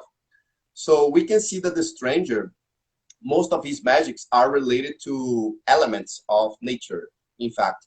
And this is what makes the theory that he is Radagast something very, very possible, because Radagast is much more known as the wizard who can talks to the birds, to the animals, to the plants. It's something that has a deep connection to Radagast. But we cannot disconsider the possibility that he might be Gandalf. I have to tell you, I know that you will be very disappointed if is Gandalf. But I'm considering it that they can do this to the audience. But I believe that the perfect balance the perfect balance to the series is to see that the stranger is one of the blue wizards. Maybe maybe the purpose of the stranger in the TV series is to find the other blue wizard. You know, they have to find each other. This will be where the story. And here they are going to East, right? He's going to Hum. In the last episode, we discovered he's going to the Sea of Hum, which is a region very desert. I believe it's a desert place, and it's very close to Mordor. When we're going to open the map of the Middle Earth, Hum is a region which is in the north of Mordor. When you go to the north of Mordor, as far as I can remember about the map. But let's going back to the core of the stranger and Nori. In this episode, we can see that the stranger is trying to help the Harfoots because they have a lack of food. They lost many of the food during the travel and also in the place because of the events of the Mount Doom. And he decides to use the magic in the tree to create many. It's like apples. It's a kind of apple, a kind of fruit. Yeah. I can't recall. But in the end, when he decides to do the magic, one of the Harfoots suffered an accident because of the tree, and because of that, he decided to leave the company of the Harfoots. And Nori is offering to him an apple. It's a very beautiful scene because an apple, we can take this symbolically. It might represent certain things like good and evil, you know, the knowledge of good and evil. It's something very biblical. The gift that God gives to the wisdom. It can also mean wisdom, you know. So it is right around then that he actually starts to remember. Like, that is the turning point for his character in gaining knowledge of who he is. Mm-hmm. We can see like it's a very subtle message in the TV series. The gift of the apple to the stranger in this when he is departing from the relation with Nori. Guys, how was it for you, the construction of this moment that we're basically following Nori and the stranger all the time, and suddenly they have to take different parts, you know, different places in the journey. How was it for you to the feeling of the, you know, the feeling of they leaving each other behind? I don't think it really hit me too hard, just because, you know, like we've been saying from the beginning, it's a wizard and Harfoots. They're coming back together. I didn't really think they were going to stay apart very long. Yes. Yeah, I agree with Jason. The same thing. But let's talk about the priestesses, the sorcerers, because those female sorcerers, they were introduced. I believe it was in Partings in the 5th episode. What did you guys think about the female sorcerers? I think that they were just. Sorry? What was the first impression about the female sorcerers? Mostly just confusion. They were another one of those mystery characters, like, just shown briefly for, you know, one episode, and they don't show up again until episode 7. And we never really got a connection with who they were or what they were, you know, anything about them. We knew what their mission was, but that's about it. Like, they felt too. They were underexplored. There wasn't enough information on them. It seems that they were trying to show to us that they are completely evil because of their actions. In this episode, we can see that one of the sorcerer, she decides to burn the entire food of the Harfoots. This is a very evil act, you know. Even and the Harfoots had just helped them when they did that too. So So Matheus, what did you think about the behavior of the sorcerers? How was it for you when you saw them at the first time? I like the concept. I think it was cool. It was a cool idea, but just like Jason, I didn't understand much about what their intentions were. It was kind of random to me. But I like Yeah, the idea of the three sorcerers and their powers. I think it was cool, but it was kind of random. yeah, and we get we understand the meaning of the sorcerers only in the last episode. We're going to see Yeah. what are the purpose of these three figures, these three mysterious figures, you know. So, but let's talk about that in the last one. Uh, at the end of the core of Nori and the giant, we can see that they get separate ways, and the three sorcerers are looking for the stranger. And Nori, she can see that those three mysterious figures, they're trying to do something evil to the stranger, and she decides to leave the village, the community of the Harfoots, to send a message to the stranger before they find him. So in the end of this episode, Nori, Poppy, and what is the name of the leader? I think it's Sadok. I believe Yeah. it's Sadok, right? Yeah. So Nori, Poppy, Sadok, and the mother. Is the mother? I forgot the name of the mother. Nori. I want to say Marigold. Yeah. Marigold. Yeah, it's Marigold. The four of them in this scene now. Oh, look, it's like the four hobbits live in the Shire, but it's a very different way.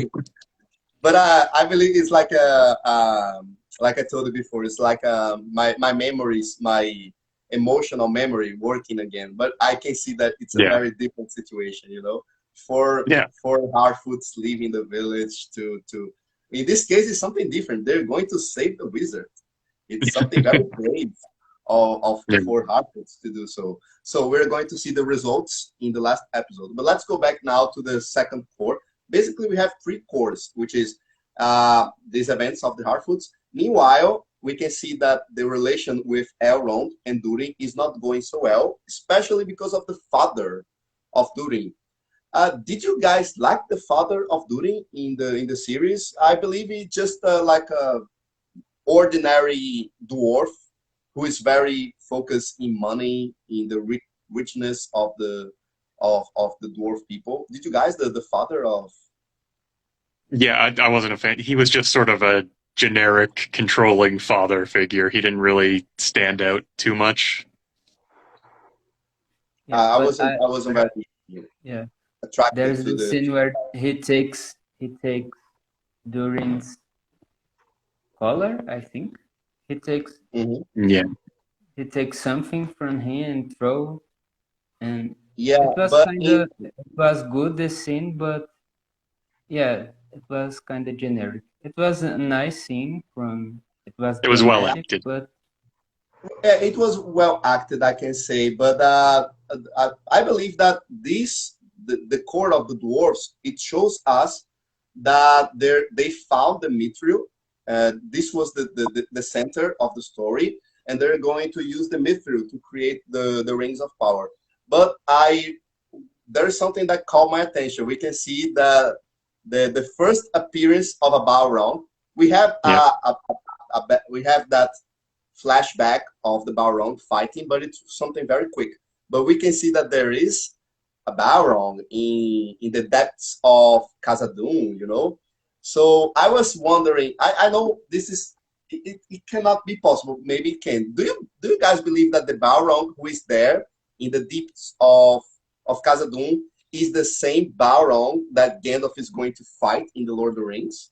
It could be the same, or maybe I think it's supposed to be the same, but also, if I'm remembering right, I think that Balrog is supposed to pretty much be slumbering until his fight with Gandalf, so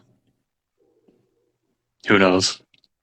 Yeah, what do you think about that? It could be, but It could be like another two barrels in the same place. I don't know, but I was wondering if that Balrog will be the one who is going to destroy Khazad-dûm, because we understand that in the future, that it's something that Saruman tells us in the movie as well, that the dwarfs, they started to cave a lot in Khazad-dûm, and they found a Balrog who destroyed the entire city. So that's what we're going to see. It was kind of disappointing because I was expecting to see the Balrog and see them fighting. I thought that it would already happen in this season, which it felt like something that they put in just so they could show it in the trailer that they had a Balrog. Yeah. And they are only planting a seed for us to say that, oh, guys, take it easy. We're going to use a Balrog in the next seasons. Don't worry about it. Just like this, I got the same feeling, because we only see one scene with the ants. It's something very short. And it's the same thing with the Balrog. It's like we are planting many seeds in this season, and we're going to use them in the next seasons. This is what I believe. It's sort of a lost opportunity. Yeah, just like the ants, Matheus. The ants, the same thing. I wish I could see the ants. But there's something I was missing as well. The eagles. We didn't see a lot of eagles.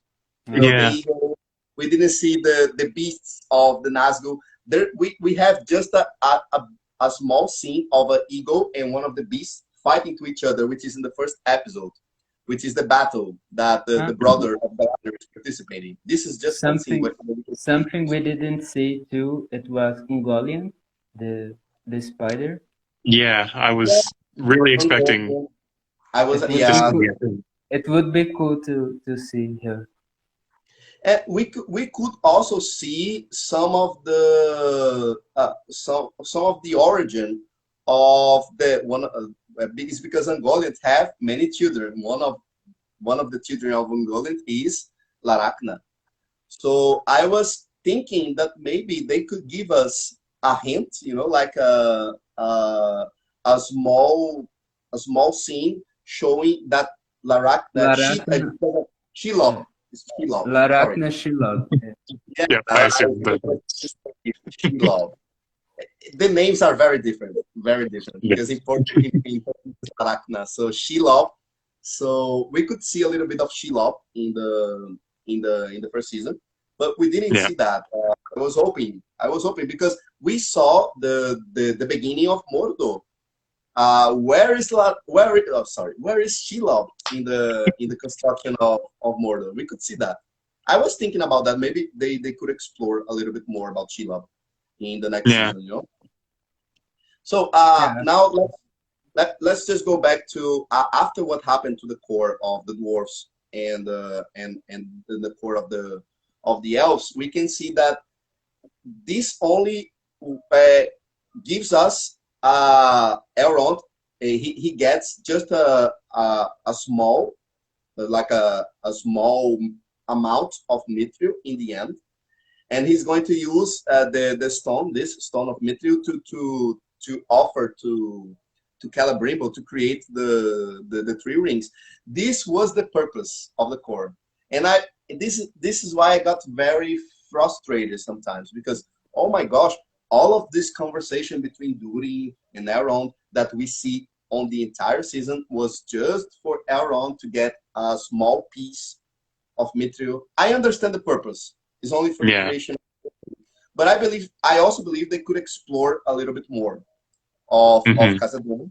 It could be explored a little bit of the Balrog, maybe, or even they could show the dwarves getting a great amount of mithril in the end, and we're going to see that in the end they're going to find the Balrog. You know, maybe they could explore a bit more the relation with the Balrog in Khazad-dûm. Something about the mithril.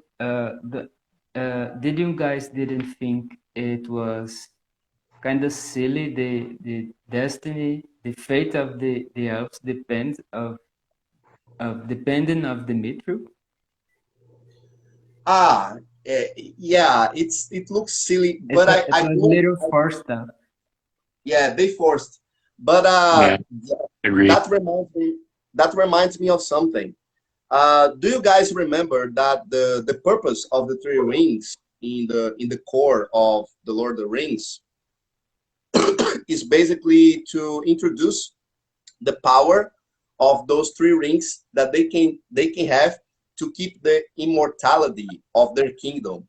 So when we're going to Rivendell in the books, we can see that Rivendell is not affected by the weather of the Middle Earth because Elrond has one of the rings. The same goes to Galadriel. When we're going to the forests where Galadriel lives, she lives with Celeborn. Celeborn, right?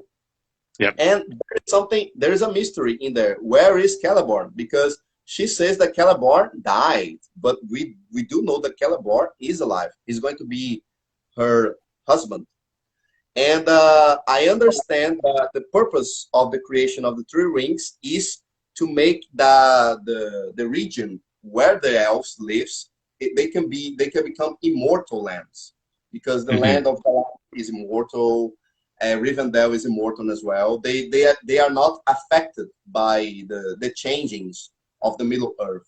That's why, because when Sauron is defeated in the book and also in the movie, they have to leave the Middle Earth because the power of the three rings is not working anymore. So I understand, Matheus, when you told to us that, oh, it's because Elrond has to get the mithril of the dwarves to save the elven people. But we do understand, in the end, I understand. It's because he wants to create a power that is going to keep the immortality of the elves on Middle Earth. This was the purpose of Elrond. And I believe that's what I understood about this core. What did you guys understand about this core? I agree with you overall. That does seem to be more or less what it was supposed to be about, and I think they missed a few steps in executing it. Like, a lot of it is down to chance. Like, so much of that core is only possible because Galadriel keeps making the wrong decision at every opportunity. Yeah. What about you, Matheus? What did you think about the center of this core? With Yeah, I agree with you in this case of the three rings, but it was, yeah, the thing of depending of the mithril. that they failed in the writing. We can see that they failed. They That we could can they see that. could use it in a different way that would fail Yeah. the Yeah. urgency, that's something really important. But yeah, I could say that they fail in the journey, but I understand the results of the journey. The Yeah. results of the journey is to get the yeah, mithril from the yeah, dwarves, to Yeah. create the three rings of power, because they're going to use their power to make the lands of the elves immortal. You know, like this is the Yeah. purpose. But we're going to see that in the book, which is part of the legendary of Tolkien. It's part of the creation of the universe of Tolkien, that the lands of Elrond, Gil-galad, and Galadriel, they are immortal lands, and that Yeah. is because of the power of the three rings, you know. And I understand that. That's why we can see the darkness Yeah. spreading across the trees that we saw in the first episode, when we see the leaf getting darker, you know. So Yeah. this is something I do understand. So guys, in the end, Elrond, he gets the small piece of mithril and he goes back to Lindon. And I don't think I don't know what's going to happen to Durin. I don't know if Durin is going to leave. I believe Durin was um, uh, his father decided to make he's going to ask him to leave Khazad-dûm. And there is the possibility that Durin is going to be part of the people of Lindon in the next season. I believe so, because it looks like he got, you know, he's going to leave the family. Don't you think about that?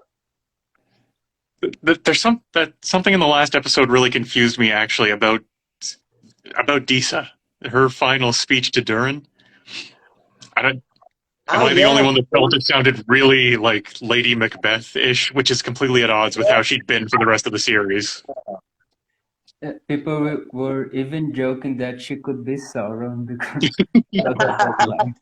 Yeah, so this could be much more aggressive than I was thinking about. I was considering that Lisa and Durin was departing of Khazad-dûm and they would probably leave with the elves. But it could be something much more aggressive. They're going to kill. He's going to architect it will be Game of Thrones style. Like it will be like something like Game of Thrones. He's going to cause the death of his father. It's like a tragedy. Yeah. I don't know. That could be the beginning of the dwarven greed that leads to their downfall ultimately. It would happen. Yeah. It would be something very evil. I mean, I would like to see Durin causing the death of his father, because I can see the conflict between them, but I can see that he has a love for his father despite all the differences. He does. I can imagine doing something like that. That's why it confuses me about that episode, because the rest of their plot, the rest of the characterization, it doesn't feel like it's going that way, and then just out of nowhere, that speech just really threw me. Yeah, and this is the last scene we saw about Durin and Lisa in the last. This was the last one, right? The last scene with them. Yeah, that's the last we see of them. So Disa, sorry, it's because the names are very Disa. It's Disa. Disa. It reminds me of Lisa. I don't know why. There are so many names that reminds. Disa and Durin, they're going to work together, and I hope that it's not going to be the destruction of taking down his father. I don't want to see that. I don't think this kind of feeling. They were easily two of my favorite characters just to follow in the show, so I really hope that's not how they end up. I mean. But we see that in the universe of the Lord of the Rings, in the kingdom of in many kingdoms of Middle Earth, there are many events of tragedies, the events of the Nazgûl. But it seems much more like something from the men, the people of the mankind. It seems much more like the race of men, because when we're looking to the Silmarillion, we have Turin Turambar. Turin Turambar is the worst tragedy. On the one of the worst tragedies of the creation of Tolkien, and Turin Turambar is something much more focused in the group of men, not in the group of dwarves or the elves. So if we could see a tragedy, I believe we could see with the men or the elves, but not the dwarves. I don't think they are so evil to do something like that, like killing his own father. Very, very, no. I don't want to see that. Matheus, please. I don't want to see that in the TV show. I want to see something happening. Okay, but I believe we can leave the core of the dwarves, because this is the end of Disa and Durin. They are talking to each other about how to deal with the kingdom of his father. This is the end. We don't know what's going to happen. We can make some speculations in the future. Maybe we could make a live to create many speculations when it gets close to the second season of The Lord of the Rings. I'm down for that. We can create our own plans for what's going to happen. So let's go back to what happens to Galadriel and Theo. Galadriel and Theo, they got lost in Mordor after the explosion of the volcano, and after that we discovered that Miriel he got blind, right? Yeah. Miriel, she loses her sight. And it will be a problem for her, because I believe that when she goes back to Númenor, they're going to look at her like, somebody who is weakly. And maybe Parazon is going to take her place. in the kingdom. You know, he's going to take her down. This is something I believe is going to happen in Númenor. But I have they something. marry each other. I think they marry each other. Yeah, I think that's right. Yes, Ar-Pharazôn is going to marry somebody in the second age of Middle Earth. I think she marries with her. Because they are cousins, right? They are cousins. Yes, they are cousins. Yeah. Probably. I believe this is going to happen. Probably he's going to marry with Miriel because her father, he died. We saw that in the last episode because we can see the flags. Huh? There are many black flags when they arrived in Númenor. So we can see that her father passed away. And Pharazôn is crying in the deathbed, right? There is a character that we didn't talk a lot about during this live. It is the sister of Isildur.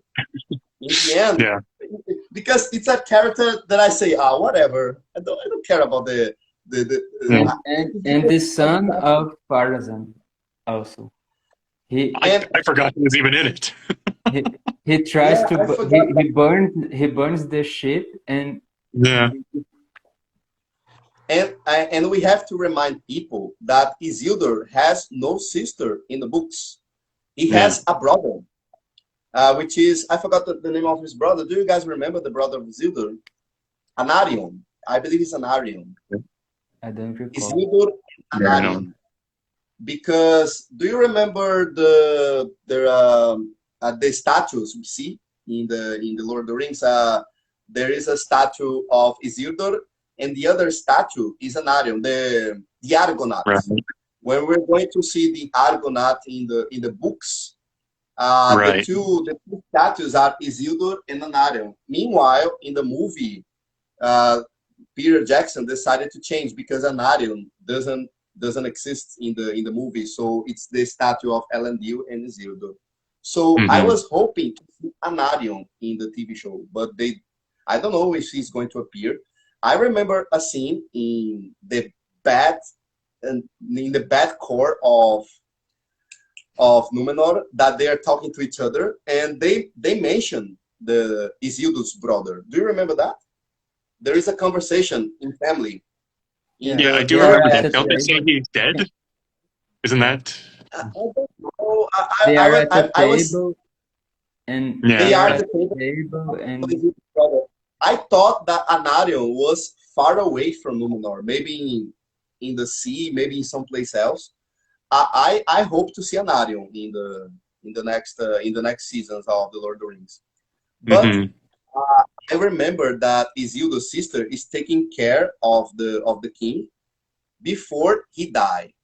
So before his death, he says some things to Isildur's sister. I don't recall that, but it's something as far as I can tell. It's something really random because they make a contest of a drawing. They need to they call people to draw the dying king. It's kind of fun. It's very bad. Do you remember, Jason, about something related to the sister of Isildur? Are there something important that you remember about this character? But I can't remember anything about it. No, she's another character that really confused me because her plot just was all over the place, and it never seemed like it was going anywhere. Like, it starts off and mainly she's like developing a romance with Pharazôn's son, and then I think she disappears for a while, and then she wins a contest to draw the king, basically, which again feels kind of like a sitcom plot. And then he whispers some ominous prediction to her, and she touches the Palantir, and that's the last we see of her, right? Oh yeah, that's right. After the death of the king, she goes back to the palace, to the place in the palace where we can see the Palantir, and after that is over. We don't know what's going on. He was thinking she was Miriam, and then he started to tell her about the necessity to go back to the old days, to the old ways. Yeah, where they were friend of the elves. Do you Right. guys have any theories about what's going to happen to the court of Numenor in season 2? Because I believe it's going to happen like you told Matheus. It's going to be a marriage between Miriel and Parazon, yeah. Because the daughter of the king, she got blind, so she cannot be a monarch anymore. She cannot be a queen of the kingdom of Numenor, and this will be the part of the court. This is what I can remember. This is what I believe is going to happen. I believe you guys think it will be the same. It will be the marriage of Parazon, right? Yeah. Probably Sauron, it's going to Numenor too. I don't know Yeah, if in the second season or in the I third, but he maybe. I think probably he won't goes. kill the third. Yeah. Maybe because we're going to talk about Sauron very soon. Maybe I believe he's going to do some maleficent, some tricks in Middle Earth before he goes to Numenor again. I believe. I Yeah, believe in the I second agree with you on that. architect some other plans before he comes back to do his great master plan to destroy the Numenor island. So this is the end of the core of Numenor. Thank goodness. So, but there is something I would like to ask you. What about Arondir? Because in the end, Arondir and Brownie and Theo, they stay in a camp, right? They stay in a camp of Numenor, and they say that they're going to a city. Do you guys remember the city that they're going to? I It's can't remember the name. I just remember it's like a Numenorian colony on the coast. I saw a theory that Brownie is going to be one of the founders of the city of Minas Tirith, or maybe Minas Anor, because Right. they are saying that Brownie is a very important character. They could be one of the founders of one of the cities of the Numenor folk in the Middle Earth. Do you Yeah. believe that she could do something like that? Do you guys believe it, that she has this kind of purpose to create one of the cities of Numenor? Yeah, I could see that. It's an interesting theory. I hadn't thought of it before, but I could absolutely see it coming to pass. She is one of the characters that I think, for the most part, was actually like a consistently good leader in her choices. Well, Yeah, she's taking the she wants to be a leader, right? So Yeah. probably so it's gonna be something like that. so maybe in the next season we're going to see Browning taking the position of a ruler of this old city of Numenor in Middle Earth. So we're going to see her taking the position of a queen, like a representative of the Southland people who got because they got lost after the destruction of the Southlands and the beginning of Mordor. So I believe she's going to become a very important figure to raise the people of the South. She can Yeah, be and one of the founders. that would add up with what you were saying with Theo as a character, maybe winding up as a Nazgul if she becomes a leader first. That opens the door for him becoming a king. Yeah, I still believe in the theory that Theo might become a Nazgul. I still believe in Yeah. that because we can see in the first season that he gets a lot in contact with the evil, Yeah. especially with the sword. So maybe they're going to use this as part of the essence of Theo to go into to follow the Dark Lord Sauron, in the future. Maybe this is a Yeah, and possibility. I believe Theo is one of the kings of men. I truly yeah, and believe that. also, sorry, He's too just young. yeah, he's too young now. But like they also do describe Bronwyn as a witch a couple of times, right? Mm-hmm. Yeah, that adds up. I was considering that he could be the Witch King of Angmar. Yeah, It exactly. would be Yeah. the Witch King. It would be something very, very, very interesting. Yeah, that would be an interesting way for him to go. We could consider this theory. Let's keep this. as a possibility, because many people on the internet, they accept the theory that Halbrand is Sauron, and they got right. Yeah. So maybe Theo is the weak king of Angmar. So it's a possibility. So guys, so in the end, we see that Arondir, Brownie, and Theo, they're going to a old city of Numenor, and probably they're going to create a new, a new part of the civilization of the Southland people after the destruction of their city. I believe this will be the core of the next season, the construction of the ones who lost everything for Mordor. So we can finish this too. So let's go to the final episode. But I have to tell you something. There's the transaction between the 7th episode and the 8th episode.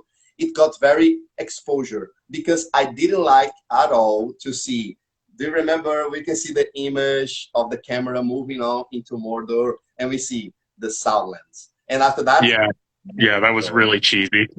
It's very cheesy. This is a bad idea. This is an example of a bad idea because it really was.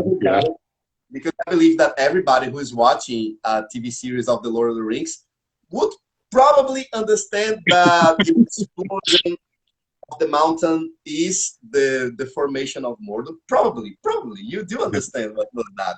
So it was unnecessary to show the changing of the names. This is something I dislike. I really dislike how this episode was finished. What about you? Other should just have told it's gonna be called Mordor, and that's it. You didn't. Yes, it would be better. Yeah. It would be better if they say Arda. And what is the name of this new city? You would better say, we're going to call Mordor. I could accept. It would be less exposure than the changing of the names. That was that was a very bad idea. But I like the episode, but I dislike. In this case, was the opposite of the last one. I liked the ending, but the 7th episode, I disliked the ending. So I was now to the last one, which is Aloyd. Aloyd was an episode of Revelations. Finally, we have 7 revelations, and we started with a mystery because in the first scenes of Aloyd, we can see that the female sorcerers, they found the stranger and they decided to tell to the stranger, "You are Lord Sauron." So what did you guys think about this first scene of the last episode? I accidentally spoiled myself trying to figure something out, so I knew going in that the stranger was going to be revealed as an Ishtar, so I knew he wasn't Sauron going in, but So Matheus, when you saw when you saw the scene that the 3 sorcerers are telling that the stranger is Sauron, did you agree with them or you disagree with their opinion? In my case, it happened the same thing as Jason because I don't know if you remember Gutenberg. He was in the he was here earlier, comments, and he told me that Halbrand was. He told me that spoiler. He didn't thought I had watched it yet, and he told, and he told, Halbrand is Sauron, and I said, but tell us something, guys. And I said, no, I didn't watch it, but in the end. But in the end, it was clear that he was Sauron either way. Let me ask you something deeply for you. Did you already knew that Halbrand was Sauron before the coming of the last episode? Did you already consider the possibility that he was Sauron? Yeah, is it episode 3 or 4 that it's episode 3 that they're first in Numenor. Yeah. I kind of had an idea right from the beginning. He was interested in smithing. Sauron destroys Numenor, and again, Galadriel keeps making all the wrong choices. So of course she brings Sauron to Numenor. And she is influenced by the things he is telling her. Yeah. Yes. It just all kind of added up. I have to and tell the you way something. and the way he fights those Yeah. blacksmiths, it's Yeah. very dark. It's very dark. There's Yeah. lots of blood, and his face is kind of shadowy. In that moment, I thought, oh, he is sorry. And Yeah. let me tell you one thing. The revelation that he is Sauron could explain many failures in the script. All the failures we could see in the script now is revealed because he is Sauron. Let me tell you, the first one. The first one is, why is Galadriel, we talked in the beginning of the live, why is Galadriel there, lost in the ocean, and suddenly this guy appeared with other people escaping from Middle Earth, and this could explain that Sauron was already, it's like I told you, Matheus, we see that Galadriel is pursuing, she's chasing the Dark Lord, but it's the opposite. It's the Dark Lord who is chasing her all the time. He wants to use her. And I like that because in this episode, we can see that Halbrand is going to make a proposal. He's going to make a proposal to Galadriel. Do you remember the proposal? The proposal is, you can be my queen. He's going to offer me it's something I really enjoyed because that reminds me of Frodo seeing in the Fellowship of the Ring that he's going to offer the One Ring, and she says, in the place of the Dark Lord, you have a queen. That speech of Kate Blanchett was wonderful. Stronger than the foundations of the earth. Yeah. So when I saw that, I started to wonder, maybe Sauron was pursuing Galadriel to take advantage of her to see if she could go to his side, It's a little bit cheesy. Even so, it's strange because they found each other in the middle of the ocean, and if she didn't jump from the ship, his search would be meaningless. But we could consider it that Sauron was trying to find Númenor. We could consider that the plan of Sauron was to find Númenor, but I don't know if Sauron could sense the presence of the elves. I don't know if the books. He's a very powerful being because he's one of the Maya, right? Yeah. And basically, he is in his purest form. The strongest form of Sauron is right now in the Second Age, because in the Third Age we are seeing Sauron completely weak. He's just a soul, right? So when Sauron is in his human, I don't would like to say human, but in his physical form, he's a powerful sorcerer. He's a powerful wizard because he's one of the Maya. So we could understand that Sauron maybe was using his power to try to find Galadriel and take advantage of her. This is something I was thinking a lot after when I watched the entire season. I was wondering, maybe the fact of Halbrand following or trying to find Galadriel, or maybe he was trying to find Númenor, but in the end, he could see Galadriel as a full potential for himself to get inside the Númenor's palace, because he could see that as an opportunity. And as if you can see, Halbrand is very interested in Galadriel when he found her in the ocean. The other people, they don't give a damn about Galadriel. They basically say, "Oh, get rid of the elf. She's a mess," But he's the only one who is interested in her. We can see that in the second episode. So after the attack of the sea serpent, after the attack, and this is another response to the script, because why is he the only one who didn't got wounded by the sea serpent? Because when the sea serpent is getting attacked, the small boat, he is the only one who survived. So he can see that he's using his power as Sauron, and probably he was controlling the monster. Yeah, the serpent could have been a servant of Sauron, even. Or the monster tried to hit him, and he could use his magic to, you know, to attack the monster. Maybe he do that, something like that. So this is the only explanation of why they survived to the sea serpent. This is the explanation, I understand. He was using his power since the beginning. And there are many failures in the script, like when they are in the presence of the queen regent, he says to Galadriel, "Hail." And Galadriel hails. Oh my God, this is a human. You are an elf. You are older than this guy, and she agrees with him. This is a very, you know, uncomfortable scene. And they say, "We don't hail in Numenor." So I believe that Sauron was using his influence in Galadriel during the moment they get in Numenor. This is the only explanation for that scene, you know. And there are many others, like how Brand got the knife. Do you remember the scene of the knife? He got the knife of Elendil in this same scene. He got the knife of Galadriel from Elendil, and he gave the knife back to Galadriel. But man, he's not using an armor. He's using a very old vest.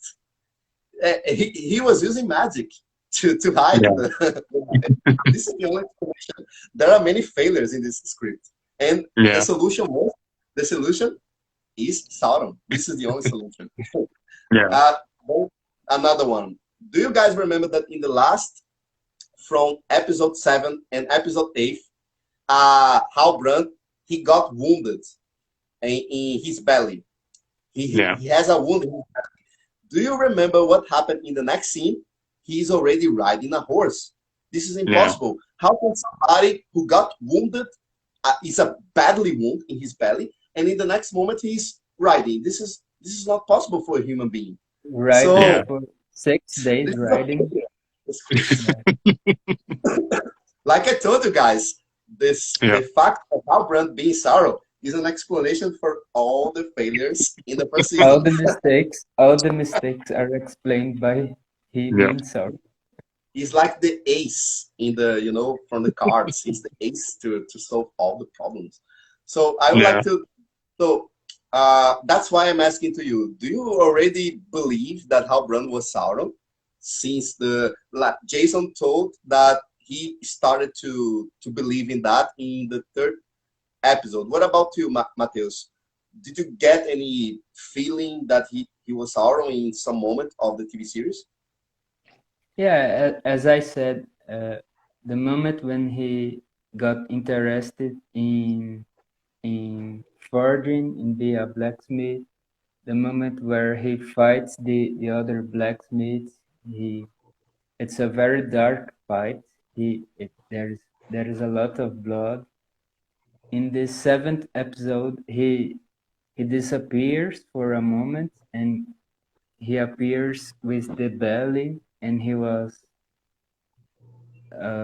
mysteriously wounded, and he has the chance to go to Lindon with Galadriel. So yeah, it was kind of obvious that he's gonna be Sauron.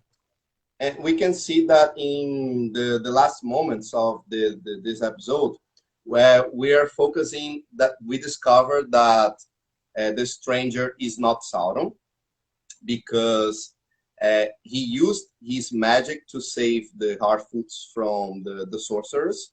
And in the end, the sorcerer says, he's not Sauron. He's one of the Ishtar. And everybody knew that this guy is a Ishtar. So what I liked about this scene in the end of the battle of the stranger with the sorcerers is that we can see that Sauron, like in the books, he's a really deceiver, because he tricks even the people from his side, right? Mm-hmm. So he's tricking the orcs. He played some tricks in Arda, the orcs, the sorcerers. So nobody knew where Sauron was. You know, we knew, the audience knew, but we can see that even the sorcerers who were trying to find Sauron, they got tricked by their master. Isn't that right? You know, it makes sense for me. I don't know if it makes sense for you guys. Yeah. He's a very It he is a trickster, like it is described in the second age of Middle Earth, because he's But an attack. in the case of the sorcerers, I think they weren't deceived because they were searching for him. Yeah, they just didn't seem to know who he was Yeah, or where he was.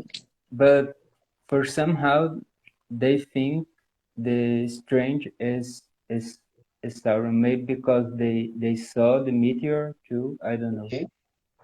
Yeah, and this is something interesting because we don't even know from which place the sorcerers came from. We don't know who they are. This is a problem of the script, because we just know that the sorcerers are trying to find Sauron. We discovered that in the last episode. But it seems that they don't even know where Sauron is. So they don't even know where, in which place of Middle Earth Sauron is. So they believe that the meteor came with the presence of Sauron. But in the end, we can see that Halbrand, it's revealed Halbrand is Sauron. But it seems that Halbrand was playing tricks to everybody. He was playing tricks to Adar, to the orcs, to the he was literally every step that he got in the TV series, he's trying to fool everybody, because there were no king in the Southlands. The last king in the Southlands, it doesn't exist anymore because the lineage was broken.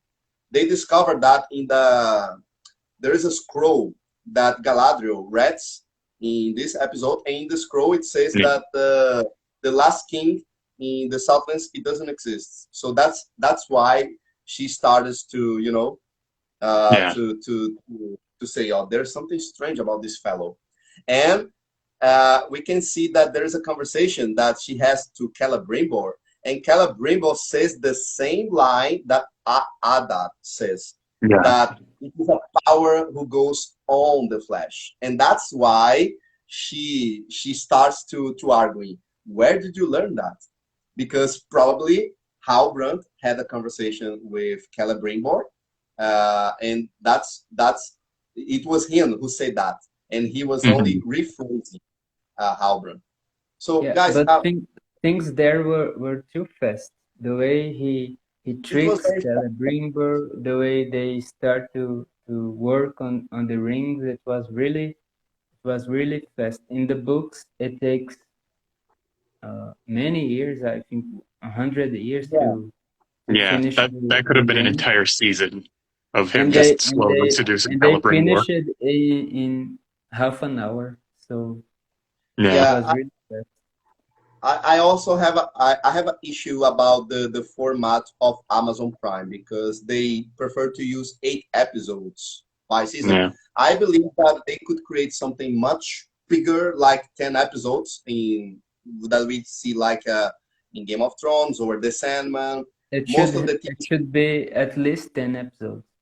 Yeah. So I think that the impression I have is that between each episode there's a lost episode we didn't see. It could be a lot of more to be explored, to be explained in these episodes we didn't watch it, So, but there is a scene I really enjoyed, which is the battle inside the mind of Galadriel. Did you guys like the scene? It's a very beautiful scene because Galadriel is facing a battle deep with her thoughts, and she sees the image of her brother. We see the first place that they met each other, that Galadriel and Halbrand meet each other on the sea again. So did you like the battle inside her mind? Yeah, I like that. It was relatively well executed. I liked the one shot, where it sort of flips around and you see their shadows, and just for the brief second you see the Sauron crown. Yeah, you can see the reflex by the sea, right? And also, if you take a look to the reflex of Galadriel, she looks like the White Queen in the evil form, So that was a nice touch. This is something that the TV series really did good. I really like this battle. What about you, Matheus? Did you like this moment inside Galadriel's mind? Was it good for Yeah, you? yeah, I think it was a nice scene. It's we can realize that she's starting to act like the Galadriel that we know. She's Hmm. become more reflexive. Reflexive. She's been more thoughtful about what's going on, and she is taking this mind battle. So she's starting to be more wise and not Yeah, so. Yeah. this will be the transaction because I believe she's going to change her persona because we see the Galadriel as a warrior, and probably on the next season we're going to see she in the position of a leader or maybe someone who is much more wisdom because I believe that the center of the story is the changing of her personality because she Yeah. decided not to become the obsessive warrior that she was in the beginning. She wants to be much more responsible. I'm hoping that they are going to bring a new Galadriel to season 2. I'm really hoping so. Not just a warrior, but also stubborn and Mhm. and uh, revengeful. So she was becoming very dark inside her. And maybe we could see Aaron as a warrior on the next season. You know, maybe we could see him in Yeah. the position of because I was going Aaron to is say also a warrior. he starts off the series very naive and optimistic, and in that last episode, we do see him sort of close off and be a little more guarded because of the events. Yeah. There is also a moment that Elrond finds he found the scroll, and there's something that he's going to say to Galadriel. But when he goes inside the room, they're creating the 3 rings of power, and this is how the story ends. Basically, the story Mm-hmm. of the elf. They created the rings of power, the 3, basically, and is there is something I really enjoy because Galadriel decided to sacrifice the adaga of her brother. Mm-hmm. There is a gold of Valinor inside of it, and it's going to use the tool, the adaga, to create the rings of power. This is something I really liked it. What about you? Did you guys like the scene of the creation of the 3 rings? She's going to use the dagger to. It's like she's giving up of the memories of her brother. Mm-hmm. This is something. It's kind of a small sacrifice she's making, and she's finally letting go of her past of revenge and moving on. Yeah. Yeah. This. What about you, Jason? Do you think this was the intention of the ending of the core of the elves on this season to make her, changing her decisions and to Yeah. avoid the obsessive behavior? Yeah, I think that was the absolute intention. Like Matea said, she's sacrificing the dagger that is, the memory of her brother and her link to the vengeance she wants for his death. So it's sort of her, in effect, growing up a little by just giving up on the hate and saying, we need to do this. So I believe we can work now in speculations the last moments of our life because how everything is ending to each core. We can see that we talked before.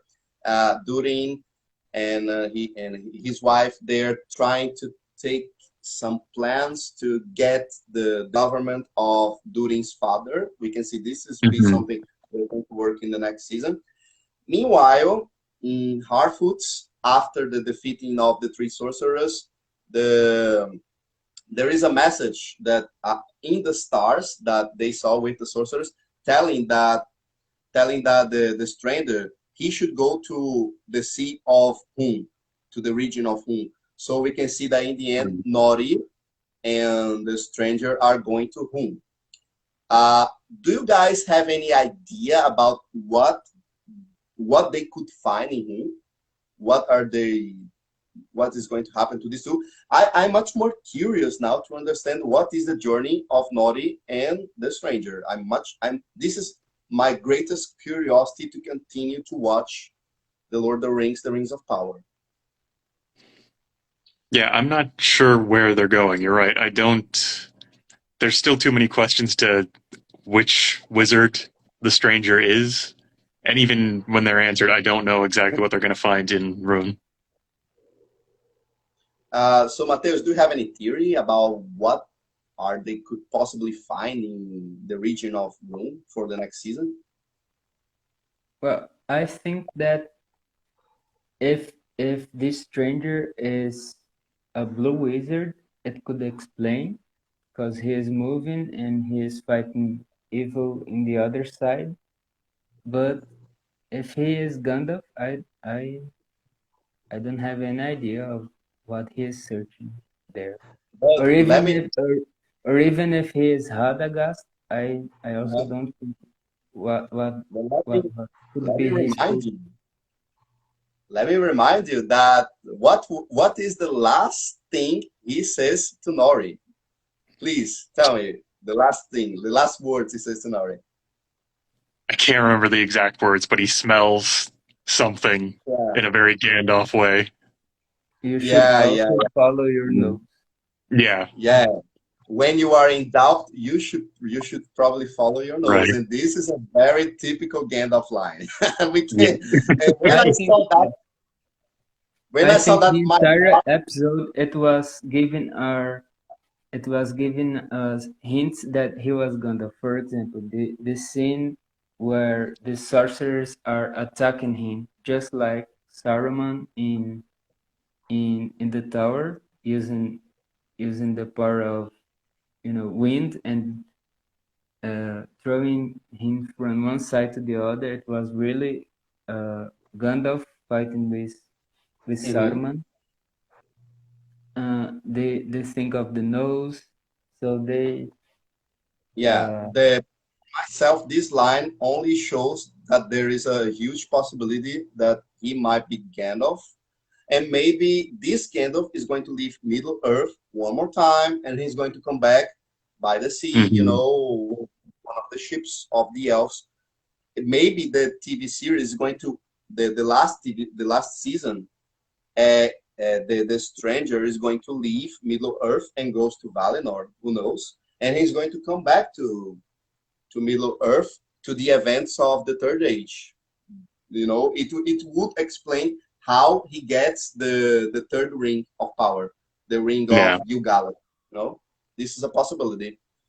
But maybe it's one of the blue wizards as well. And this line, when you are in doubt, always follow your nose, is not a line of Gandalf. It's something that Gandalf learned with other Ishtar. So maybe it could be a Easter thing, they always follow their nose. It could be like this is a very famous line of the Ishtar people. So Gandalf learned that with his fellow friends. This is a possibility as well. I'm considering that. Or it could just be a misdirection. Maybe they just want us to keep thinking it's Gandalf until they show us who it actually is. Now, if you go to search the Lord of the Rings online, there are those who believe that it's Gandalf, and there are those who believe it's Radagast. And maybe it can be not even Gandalf or Radagast. It can be one of the blue wizards. We have to consider that possibility. So let's hope that this mystery will be better than Halbrand's mystery. Let's hope so. Because Halbrand's mystery, it was in our face all the time. Sometimes it was literally. So in the end, the what we have to discover is what is going to happen in the region of Rune with Nori and the stranger. This is the most important thing I want to know. Secondly, I believe that the events of Númenor, we already know. It's going to be the marriage of Parazon and Miriel. I believe it will be Parazon and Miriel. I still have to take a look to the appendices. Did you guys read the appendices recently? The appendices Not of recently, no. I have to take a look because it says what is the name of Ar-Pharazôn's wife in the appendices. I'm going to have a look around again. So this is probably what's going to happen with this core. The third core, which is the dwarves, it's a mystery. But like I told you to Matheus, I don't want to see a Game of Thrones moment with the dwarf, with father, son trying to. Neither do I. I agree. It would be something much more light, you know. It would be something much more light. No violence between families, please. This is not something from the dwarves. The dwarves, they're very nice people. They're very emotional, you know. They are like dogs. They like to bark, but they don't like to bite. Yeah, although we are going to have to see what happens to them once they get the rings. Yeah, and so I'm hoping to see that the relation between Durin and his father will be something. It was something I was missing, because when Sauron goes to Celebrimbor, they forged all the rings. Mm-hmm. But in the end, we see just 3 rings. So yes, and we see that it's only the 3 rings that Sauron has no control at all, because it's part of the legendary of Tolkien's that the 3 rings are the only ones that they don't suffer any effects by Sauron's hand. But at the moment, it should be all rings done. So according to the legendary of Tolkien, all the rings are created at the same time. Yeah. Are they all created at the same time? Isn't it? No, I think it's most of the rings are forged together, but the Elvish rings are forged separately, which is why they're not acceptable to the power. Yeah, but it should be all the rings done except for the one, because the one it's forged in Mountain Dew. But the other, we didn't see it. Yeah. As far as I can remember by the books, the 3 rings of the elves, they were created separately, because we already knew that Sauron's plan, and that's what I can remember from the books. And they already knew the Sauron's plan to manipulate the 7, the 9, and that's why the elves decided to create. So this might be an issue to the legendary of Tolkien, because I always thought that the 3 rings were created in the end. They were the last ones to be created, to face the 1 ring. I always thought about that, but it seems that in the TV show they're going to do the opposite. Either way, The 3 rings will be the first ones, and the other ones will be the last ones. But what I believe is important, what is important is that Sauron had no participation in the creation of the 3 rings. This is something that Sauron didn't have any participation, but he learned some. But Celebrimbor forged the rings. Celebrimbor forged the rings using Sauron's techniques. So we can see that Halbrand told Celebrimbor some techniques. But this is a problem of the episode as well. We didn't see a lot of conversation between Celebrimbor and Halbrand. Yeah, as I said, it was too fast. In half an hour, they resolved the whole thing. So, Jason, yes, go ahead.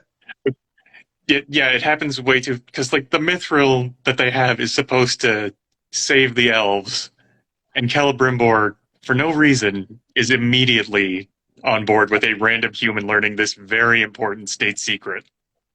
Yeah. It's like we needed more time watching him convince Celebrimbor to listen to him and bring him in. And Celebrimbor should be more wise than he is shown to us. Yeah. He is an old man in the show, but so he should be smart. But in the books, he is not that old. He is younger. Yeah, I totally agree with you guys, but this is also a problem about the directing, and a problem about the cast, because like we told before, there are some characters that we didn't like at all. I don't like Celebrimbor. I really think that the actor who plays him is very ordinary. You know, it's something very usual. And the same goes to Gil Galad. I was expecting to see a Gil Galad much more wiser. To tell you the truth, I believe that Galadriel, even being the most messed up, because she's the most messed up character of the TV show, in the end, she gives to me the impression that she now is becoming much more responsible. And even I believe Elrond is the most responsible of all the team. Yeah, this is something definitely. because he is the one who cannot be part of the council. We can see this in the first episode. They say, oh, the elves are making a meeting. And they say, but they didn't invite you. You cannot participate of the meeting. But I say, oh, it's because I am a half-bred. I'm half-breed. So Yeah. I believe that the character who is much more wiser in the TV show is Elrond. And now Galadriel by second. But they still have to make some changes about the acting of Celebrimbor and Gil Galad, because they don't give the impression to the audience that they are very wise. And this is something I feel it's a problem in the script and in the series. But I have a lot of hope, because sometimes the first season is the worst in many cases. Oh, the first season's almost always the shakiest. And it has the potential to get better in the second and the third. I believe so. Like I told you, The Boys. If you go to The Boys, I know they're different genders. They're very different genders. But I'm comparing to other Amazon TV series. This is the intention. If you go to watch The Boys, I don't like the first season of The Boys. It gets better when it goes to the next one. But also, I saw somebody telling that it will be like Breaking Bad, like how Brand will be like Walter White. And I don't. This is a exaggeration. I don't believe it's going to be like Breaking Bad. What the? It's the same comparison between Game of Thrones and The Lord of the Rings. I believe we cannot compare the universe of Martin with the universe of Tolkien. They are very different universes. If you go to talks to if you go to talk to Martin about his works, he says that the universe he created has no connection with the universe that Tolkien created, and I believe in that. So I don't understand why people are trying to make this war between what is the best TV show. Is it House of the Dragon or Lord of the Rings? In my personal opinion, they just have the same environment, which is fantasy and middle age. Medieval fantasy. Medieval and fantasy. But the rest of it, there are different narratives. You cannot compare both. So exactly. What do you guys do? You guys think the same as I did? Like the narrative of those two universes are very different. Oh, I completely. I'm a longtime fan of both Star Wars and Star Trek, and that is a similar issue there. There's always people trying to start a war between the two, and they're just completely different properties with completely different goals, and trying to compare them is just insane. Yeah, it's not because it has a similar environment that it can be the same story or the same narrative. Exactly. So this is the thing to House of the Dragon and The Lord of the Rings. They have only the same environment, but the proposal of both of them are completely different. So Matheus, what about you? What do you consider? What are your considerations about that? Yeah, I agree. You can enjoy both series, both books, the movies. For example, as Jason said, Star Wars and Star Trek. Even being different, you can enjoy both, and it's okay. Yeah. So let's finish our live talking about the last scene, which is basically Halbrand heading back to Mordor. So this is the season finale. We're going to see Halbrand gets into the Mount Doom, and this is there is a very beautiful moment at the end, because we see the song that it's basically the first line of the Lord of the Rings books, which is one ring to rule them all, one ring to find them. Where I believe the name of the song is where the shadows lies, right? Where the shadows lie. So and when we're going to the book, the Fellowship of the Ring, Gandalf, he sings this song to Frodo, which is different from the movie, but in the novel it's like a song, you know. In the land of Mordor, where the shadow lies, one ring to rule them all. I can't remember the lyrics completely, but I enjoyed the last song of the TV series. What about you guys? Did you like the song? Yeah, I liked it too. I went back and listened to it a few times after I finished the episode later that night. Yeah, I liked it. It was a beautiful song, a beautiful voice too. Yeah. So I believe that now we can make our final speech for the ending of our live, because this was technically one of the biggest lives I ever participated in my entire life. I truly believe we spent at least, let me just have a look how much time we spent. Boy, oh boy, we started by 7 and now we talked about the Lord of the Rings by 3 hours. And I'm going to put this video on YouTube. By far, it's the video I ever made talking about the Lord of the Rings in English. But let me just I'm trying to explain to the audience a little bit about what we talked in Portuguese. Just take a brief moment, guys. So, nós falamos nos momentos finais aqui da live a respeito dos últimos episódios. Então, eu, Jason, Matheus, a gente falou sobre as nossas impressões a respeito da revelação de quem é Sauron.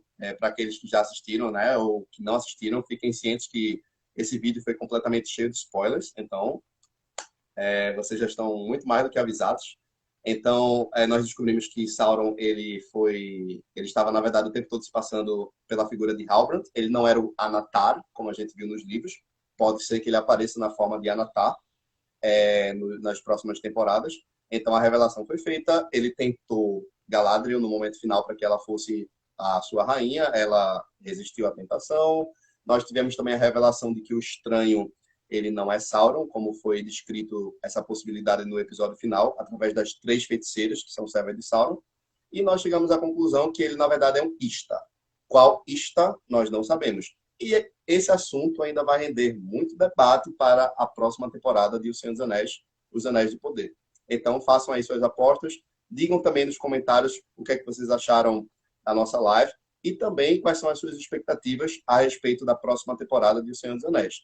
Podem trazer aí as suas teorias sobre o que é que vai acontecer com o Halbrand, o que é que vai acontecer com o núcleo de Númenor e também sobre a questão de o que é que o estranho e Nori vão encontrar na região de Rum. Esse eu diria que é o grande mistério que vai atrair a audiência para conhecer um pouco mais da segunda temporada de O Senhor dos Anéis, Os Anéis de Poder. Então, escrevam nos comentários, deixem o que vocês acharem que possa contribuir para a nossa live a respeito desse assunto.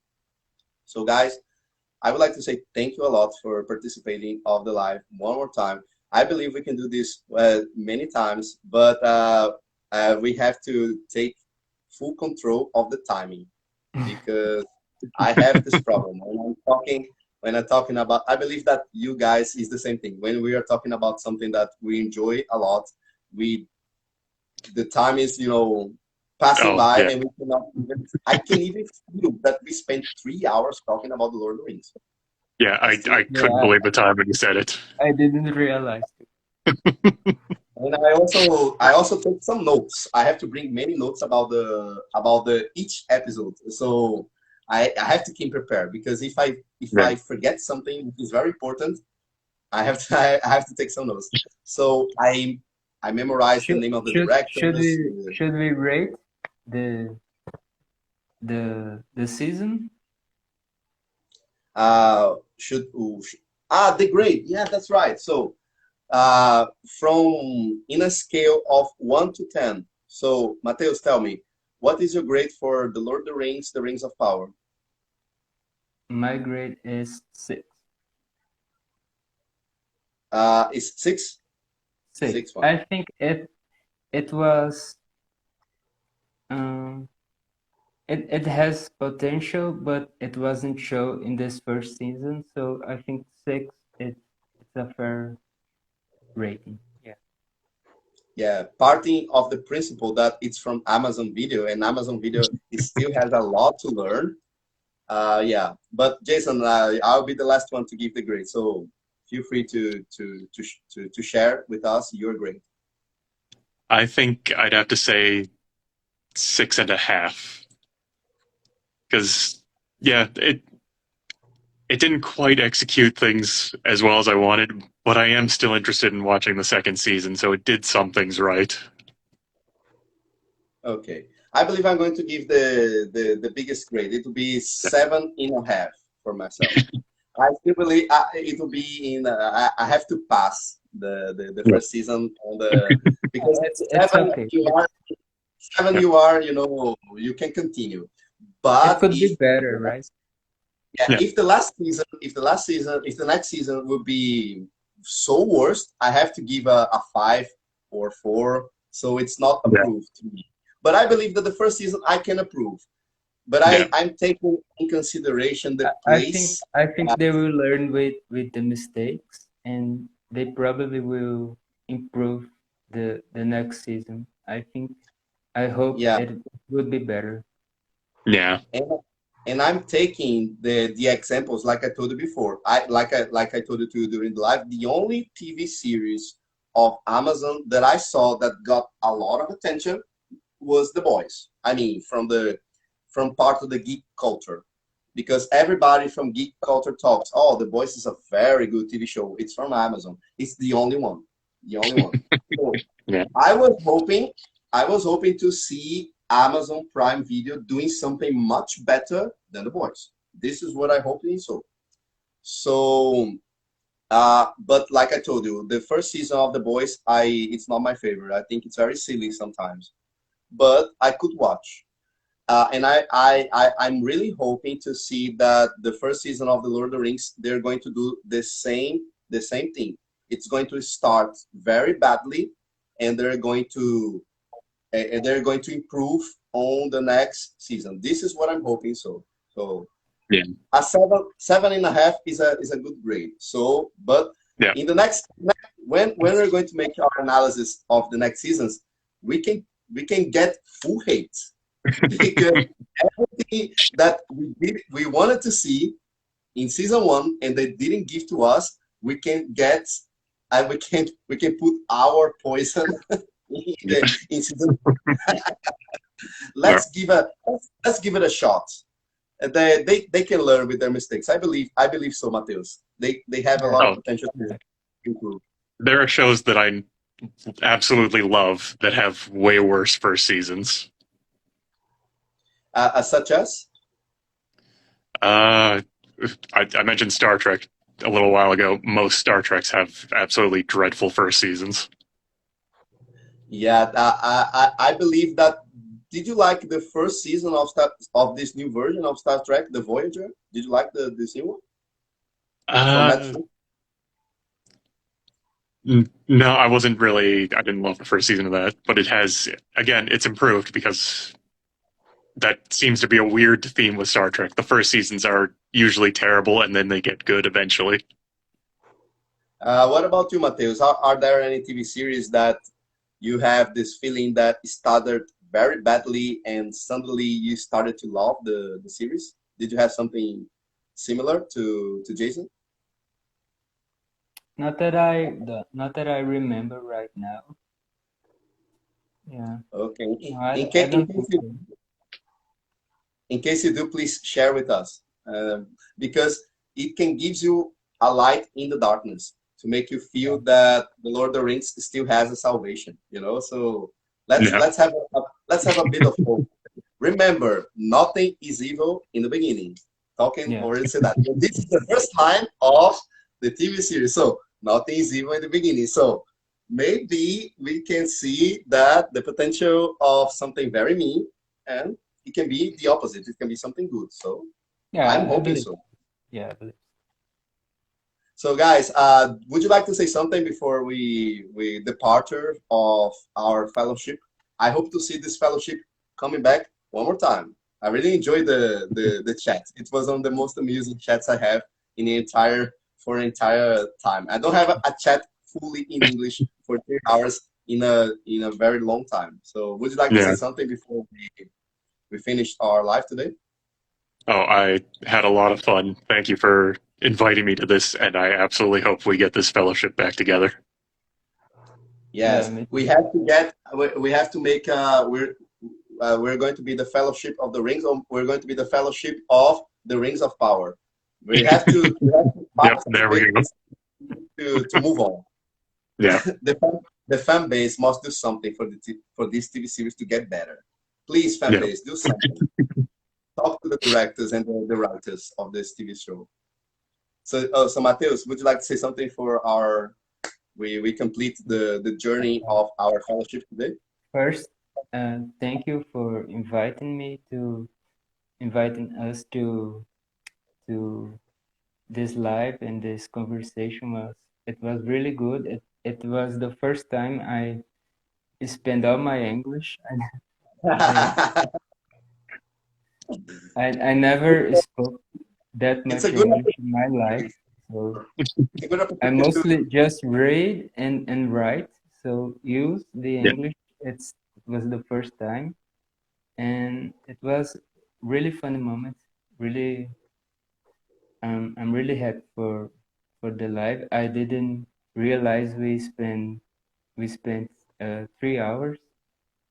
So yeah, thank you.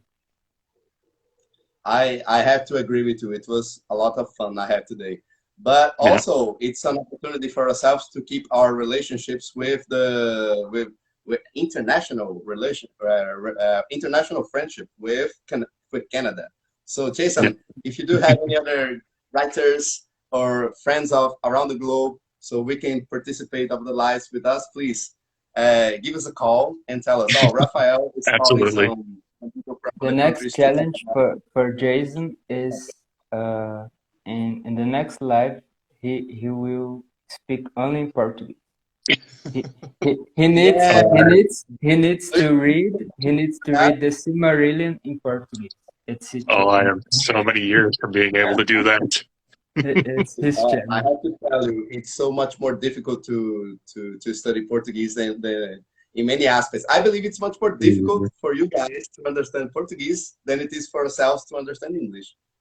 Really? Because very we are native speakers of Portuguese. We can see that it's a very complex language. It's something we can say with proud. We have a very difficult language.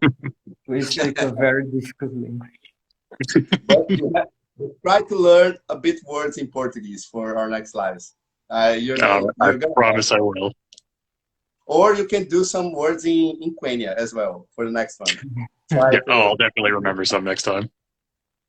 So guys, I believe we can finish our live today. I'm going to change to Portuguese now. Gostaria de agradecer a todos aqueles que nos acompanharam até agora durante a nossa live.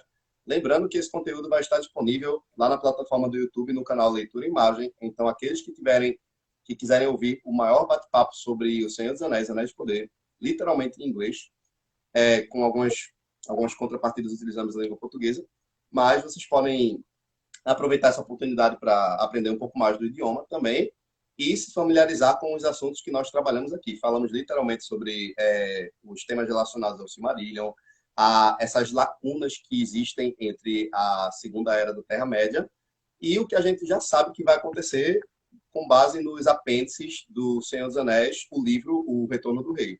Então, algumas coisas a gente já pode até falar e até trazer esse conteúdo para vocês conhecerem sobre o que vai acontecer durante as próximas temporadas, inclusive as nossas teorias sobre os caminhos que a série vão tomar a partir de agora. Então, agradeço muito a participação de vocês, curtam este vídeo, assinem o canal e também escrevam nos comentários o que é que vocês acharam e as próprias teorias que vocês têm para trazer a respeito desse conteúdo. Então, agradeço muito a todos vocês. Uma boa noite. So, Jason, Matheus, thank you so much one more time. I love to be in the presence of you guys.